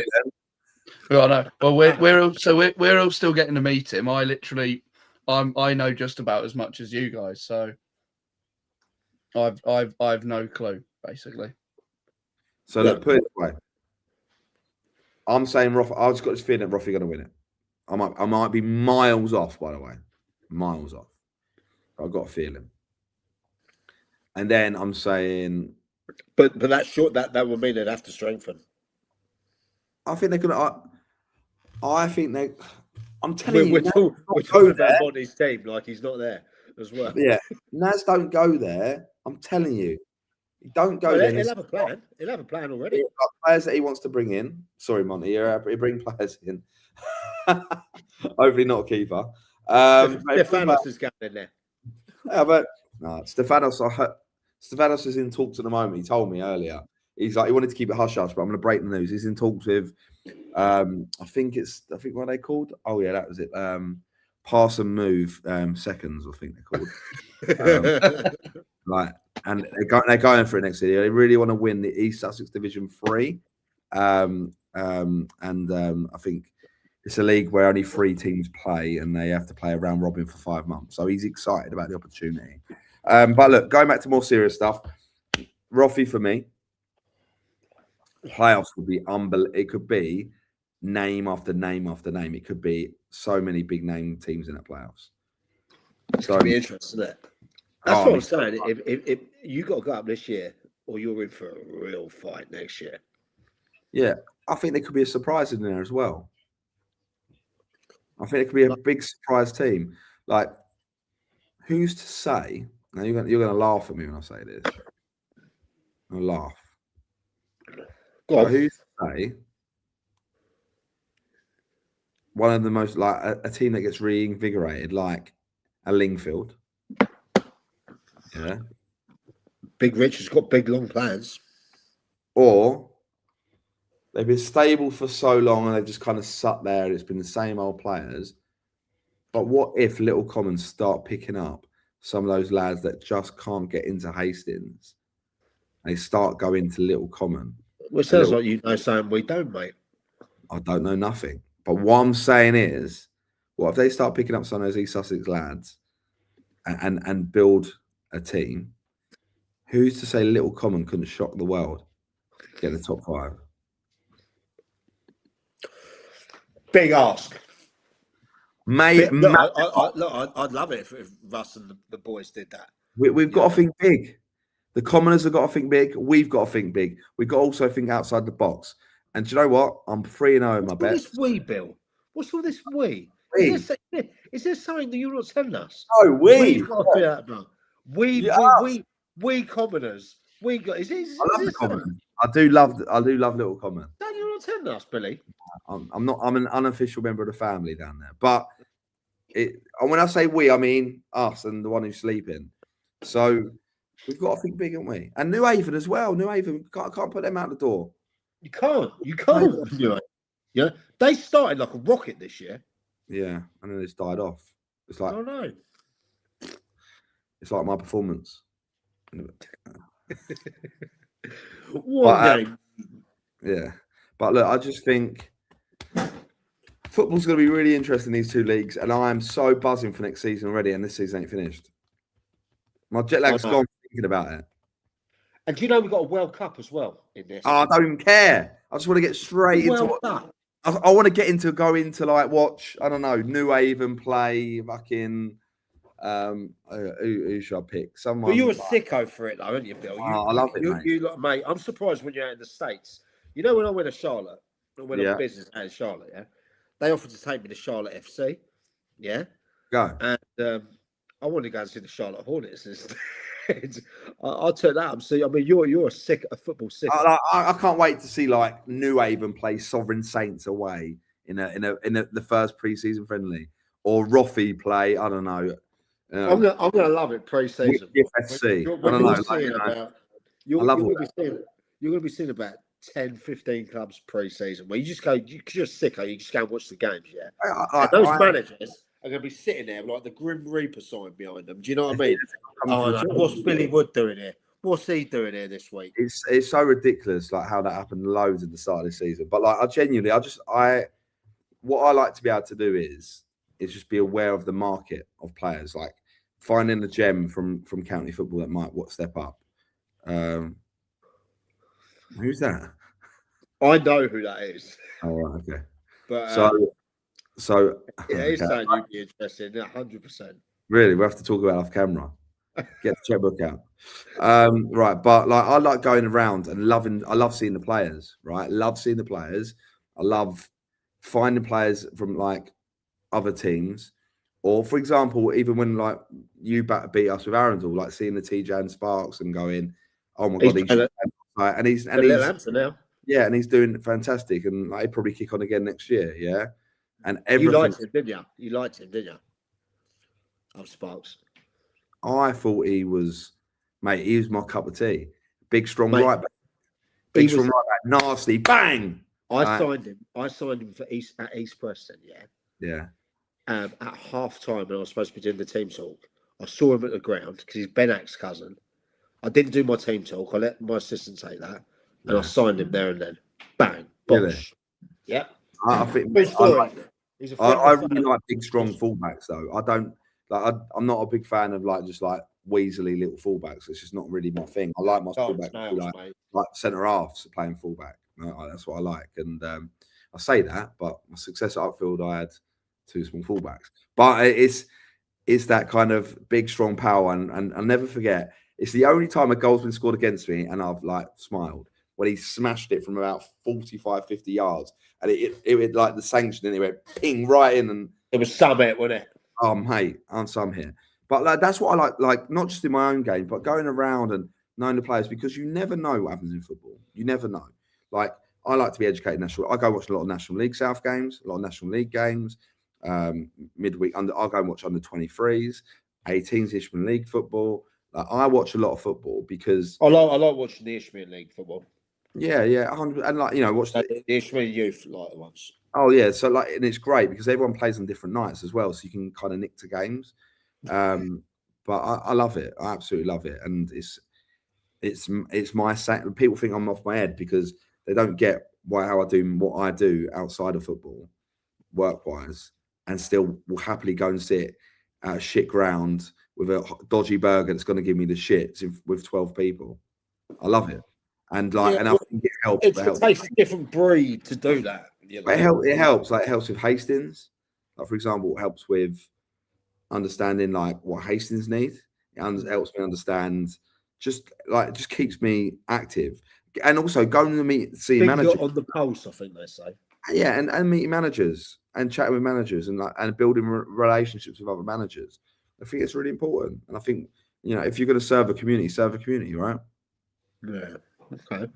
So, what did you say? What was the verdict? And also, based on that quickly, and based on my travel, so another shout out to Freedom Leisure, because usually I travel to those games with Dave Martin, who is at Freedom Leisure, by the way.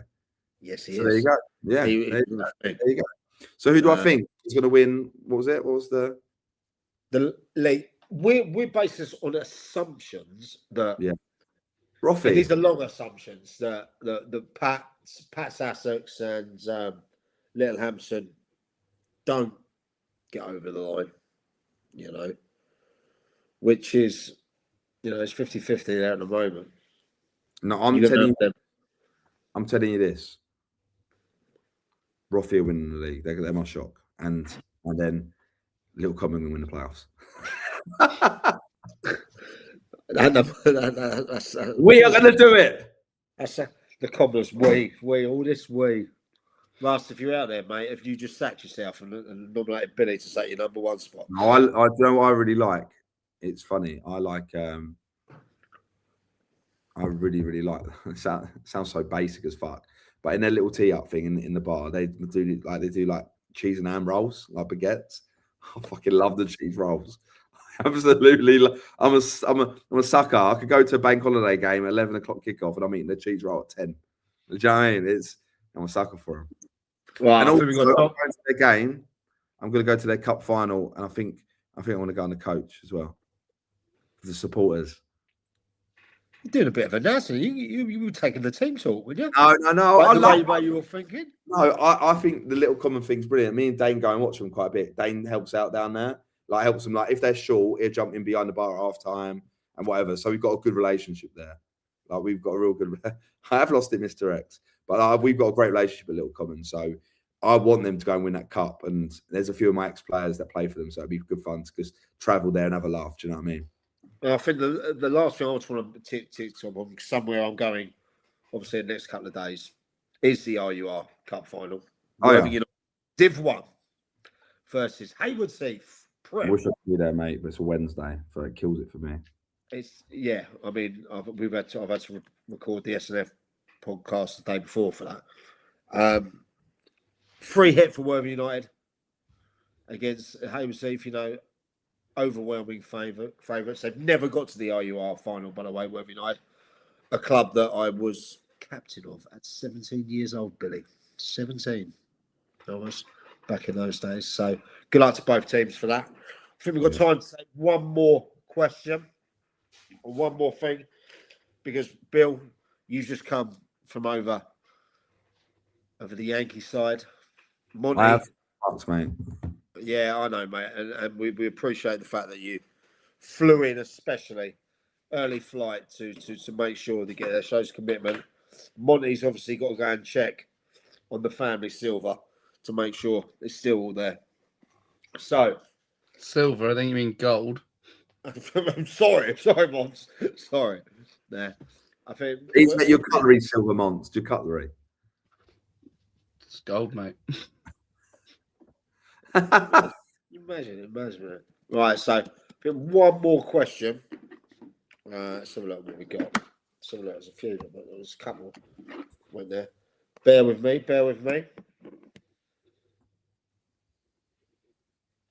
All right, yeah, pretty controversial. Go on. Most underperforming team in each division. Let's end it on that. Let's end it on something where we're going to get some abuse tomorrow. Go on then. Most underperforming team. Can we start from? Let's go National League South down. Let's just do all more really quick. So, and it has to be Sussex. Well, that's a no-brainer. If you did a National League South, we're all saying Eastbourne Borough. Yep, done. Yeah. Moving on. Isthmian Prem. Prem. For me, I'm going to call it straight away, and you probably all agree with it. Lewis, fucking bomb scare. Yes. Yeah, look. Bomb scare. I worry about that club, Bill. Yeah, same. From what I hear with the books, everything like that, the way they, that method was never going to work long term, in my opinion. No, it wasn't. So I agree with you on that one there. Yeah. Right, so there you go. Let's go. National. Let's go Isthmian South Central, because we've got a couple of teams there. Yeah. I'm not going to say Little Hampton on this one. I'm not going to say Little Hampton. I'm going to say Bognor. Do you know what? I agree. Big club like that, not be where they are. Don't forget, it was only a couple of seasons ago. We were watching them on a bank holiday Monday, Worthing versus Bognor down there. And those were the games I loved going to. You know what I mean? That was a proper rivalry. With the new pitch they've had in, and it's beautiful, by the way. Lovely, lovely thing. I thought they were going to kick on. They lost their coach as well. He left or whatever. Yeah, but mate, he was I know he was a decent football player back in the day. Yeah, I'm not a fan. I'm not. I'm not. I think it's all like all that. But I'm gonna blah, blah, blah. Like it just, and it was all such a meme. And then he got really like, and I know he had a bit of history there, and he like a bit of not. I don't know if he's a legend. Remember, I'm East Sussex, so I get. You're from the east side. I'm from the west side. West. Sometimes I find some things in West weird, but I did live in West Sussex, and I did play for the little village that we both love. So yeah, unbelievably, play for the same team. So, but like, I look at it like this. I think a Bognor Regis should not be performing the way they are. Bill. Massive club. But then, okay, so let's switch that quick then, because we're all pretty in agreement, to my division, Eastman South East. And I have to say this, and it's not on the managers. I can't just blame the managers, right? You're going to say Hastings. Hastings United. Hey, we've discussed this, and this isn't on the managers. This isn't on the players. When you know, I made a comment in our chat, didn't I? Saying, you know, I think Penn said, congratulations on staying up. Yeah. And I said, there should be no congratulations on that. Yeah, you did. Hastings are a big club with a big following that shouldn't be put in those kind of sentences. Well, I weren't there, right? And don't get me wrong, when the final whistle blew, I was actually on the phone. I was on the phone today for the last 5 minutes, right? And when the final whistle blew, I just said, "Right, job done. I'll see you when I get back." That like, and even said that to the manager and staff, like, you know, that kind of mission complete sort of thing. But we have underperformed football club. And again, I'm not going to go into it massively because I did about 4 episodes ago. It takes one to say your club was the one. Yeah, but respect that. Thank God we're not a county league football side as Hastings United. Yeah, I could never. I don't know how I'd ever live that down. But they're not, and the club lives to fight another day. Well, I think you're going to have great things there next year anyway. Cheers, mate. Right, let's go to the Prem. This week gets a bit busy, doesn't it? Lancing for me.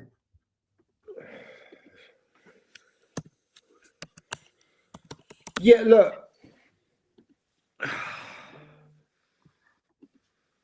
That is a tough one. I'll tell you why I'll say that. Because it'll come in with all piss and vinegar in the summer.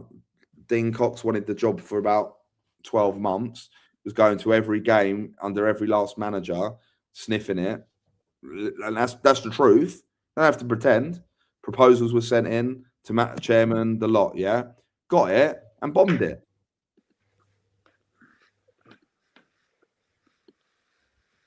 Get that. Got it and bombed it. Like, there's no point pretending. And you can say there was financial constraints and all that. And that is absolutely fine, right? But when if you like a club of that size, of a name like Dean Cox, yeah, respected name, yeah, respected player, agreed. Great player, yeah, great player. I have a good relationship with Dean. Yeah, and I'm not. This isn't not as in a personal attack, but we have to. We're open and honest here, right? Yeah, of course. Right. Wanted the job for ages. Finally got the job. His proposal obviously worked. Went in there, knew there was going to be budget constraints. He didn't go in there with his eyes closed. He knew there was problems, but obviously felt he could do a job, right? You went and done the podcast with him, Mike, I remember. Yeah. It was a big talk. And then it was actually a week later they left. It was unbelievable. I just edited the podcast and they're gone. I would have thought a manager of he badged to Burgess Hill. He'd done all right at Lancing previously. He obviously left him to go to Burgess Hill, didn't do great there, got sacked. Is what it is, right? That's football, by the way. We're always going to get the sack. They're always a couple of games away from the sack in football. That's the truth. That's just that's how it works. But you'd have thought with him and his assistant that they would have had a pool of players that they could have pulled favours from. They surely went into that job knowing the restrictions and knowing that because it was open then, and I believe there was enough, in the meetings, Martin, when he met with candidates, told them what the situation was. And I believe Martin, for a fact, would have done that. Yeah. Yeah, 100% he did do that. Right. So he had to, let's say, manage expectations. Yeah.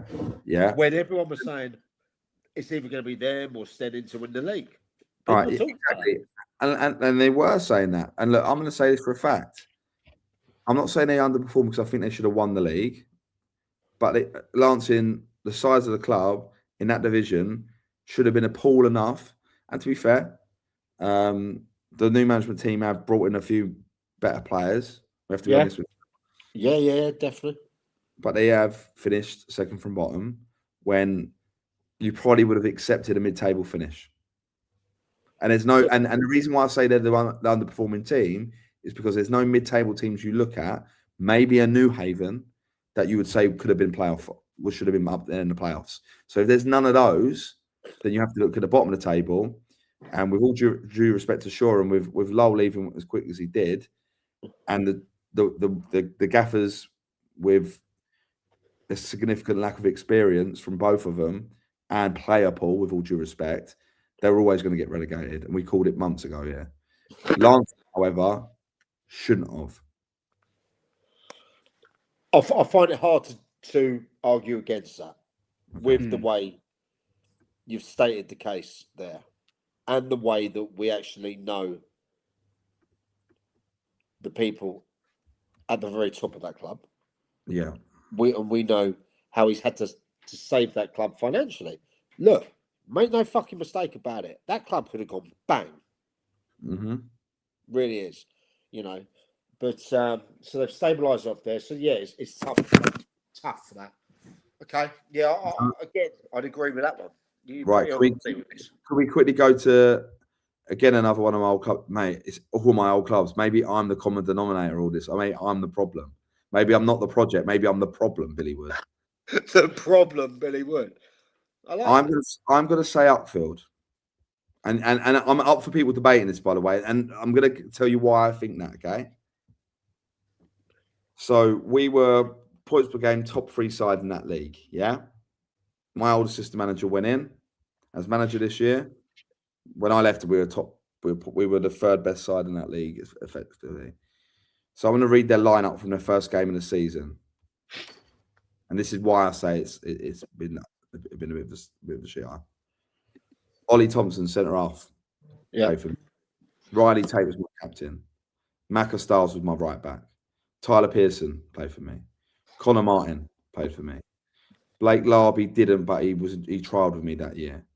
Harry Howes ended up playing for Hastings and East Grinstead, step forward this year as a goalkeeper. Played for me there. Shane Harper was my left back. Gilly, again, a player that we looked at as a centre midfielder, didn't. Billy Critt, on his day, he's played for Eastbourne Borough. He's that good, yeah. And if you ask, what went wrong? If you ask Aggie about Billy Critt and Riley Tate, you know I love 2 players. Here go. Like Riley Tate's one of his favourite players, right? That good. And then you look at, and last but not least on that list, Archie Carey, who's like the captain. He was vice captain under Tatey for me, but he's got the most lovely hair in football. The best guy. I like yours today. Looks beautiful, not like me, but he's got beautiful hair, beautiful man. You've got a toupee on today, actually, mate. Oh, I know, it's just been washed, mate. Oh, it's still intact. Looks thicker, looks like in Turkey. But he was never in Boston. I wish I had, mate. I wish I had the money for that. But with Archie Carey, he looks like he couldn't be, but he's an old school centre half, old school Edit Kickett centre half, and would have been. Well, it's rubbish when you left last year, Bill. To fair, was all right, okay, whatever. But the players that were there at the start of the season, mate, were all very good players that played for me, right? Archie Carey was a big factor in Jimmy Holman's development as a centre half. Now Jimmy's playing for Eastbourne Town, step 4. He played alongside Archie and learned a hell of a lot from Archie. And I'm sure Jimmy's dad, Wilford, say the same, and so would Jimmy. All right. So there's players there. Okay, good to hear Tomo's back. What a great guy. But look at that team. I would say that team for me is playoffs. So they've got to get in the playoffs, and they've been relegated. So that's why I'm saying it. But I think there's loads of other candidates out there, and it'd be good for me to shut up now and let you two speak about candidates. Might be a bit controversial, this one. Go on. Because people will be saying your outfields, your locks was maybe. For me, it's Oakwood. Yeah, actually, yeah. I see that. Because they've got to be disappointed with how this season's gone. Yeah. You know, because on their day they can turn over anyone. You see them, and then you see them go on a run, and then you see them die off. That's the one with the chairman that does everything, isn't it? Yeah. Yeah. So, I mean, Flip flops in the dugout. I mean, look, you know, it is what it is. But yeah, for me, that's a club that people don't want to go to play because they don't know what kind of teams Oakwood are turning up on the day. No, you know? I didn't like playing them. Because I was Oakwood. We beat them in the league 2-0 and 1-0, I think. But I think we drew with them 0-0 and lost on penalties to them in one of the cups. We rotated players out, but I like Oakwood. I really like the kind of the honest. I didn't know that, Brad. I didn't know that, but I like they're honest. It's just honest, isn't it? It's an honest place. yeah, it is. So that's it. Monty, what's yours? Before we wrap up on again an incredible night of numbers for everyone, by the way. I mean, obviously we all know the reasonings behind why they are where they are, but Dorking Wanderers B. I mean, obviously they've got a young team. Obviously they work on the rotations of like the college years, but still, the first years they've got this year, isn't it? It's the first yeah. But still, I'd expect them to be higher than 13th. I mean, they've got 38 points. They're 1 point ahead of Ringmer, who have had 3 points deducted from them. Yeah, that's not good enough, is it? It's what just did you get 3 points deducted for? Building an ineligible player. Oh, okay. So for me, Dorking not being good enough. And on your point about Oakwood there as well, let's not forget Oakwood are the 1 in 1 and 31 for Copthorne. They're the only team Copthorne have beat this season. They beat them 4-1. Oh God! Wow. I did see their 3 points on there. Back on the 23rd of September at Horsham in front of all of 19 people. Good team. And actually, that wasn't their lowest attendance. No. Because I did see attendance 11 or 12 there. 11, yeah. Yeah. Which is, everyone was paying 40 quid to get in. I think one of their attendances they counted all the players and subs and the managers a lot. There's some clubs that do that, by the way. Well, they're 10 against Jarvis Brook. Jeez. There are clubs that do that. They go, no, they don't, Bill. 32 people in here, plus 11, 22. Oh, 5 on it. They've got 5 subs. They got 4 subs. He got 2 managers and he's got physio. That's embarrassing. Some clubs do it. Seen it happen, mate. Right, guys. Again, incredible show. Bill, just getting that flight back early. It's all right, mate. It's all right. They looked after me on the way home. Shout out to Lucy. She was a fantastic flight attendant. Yeah.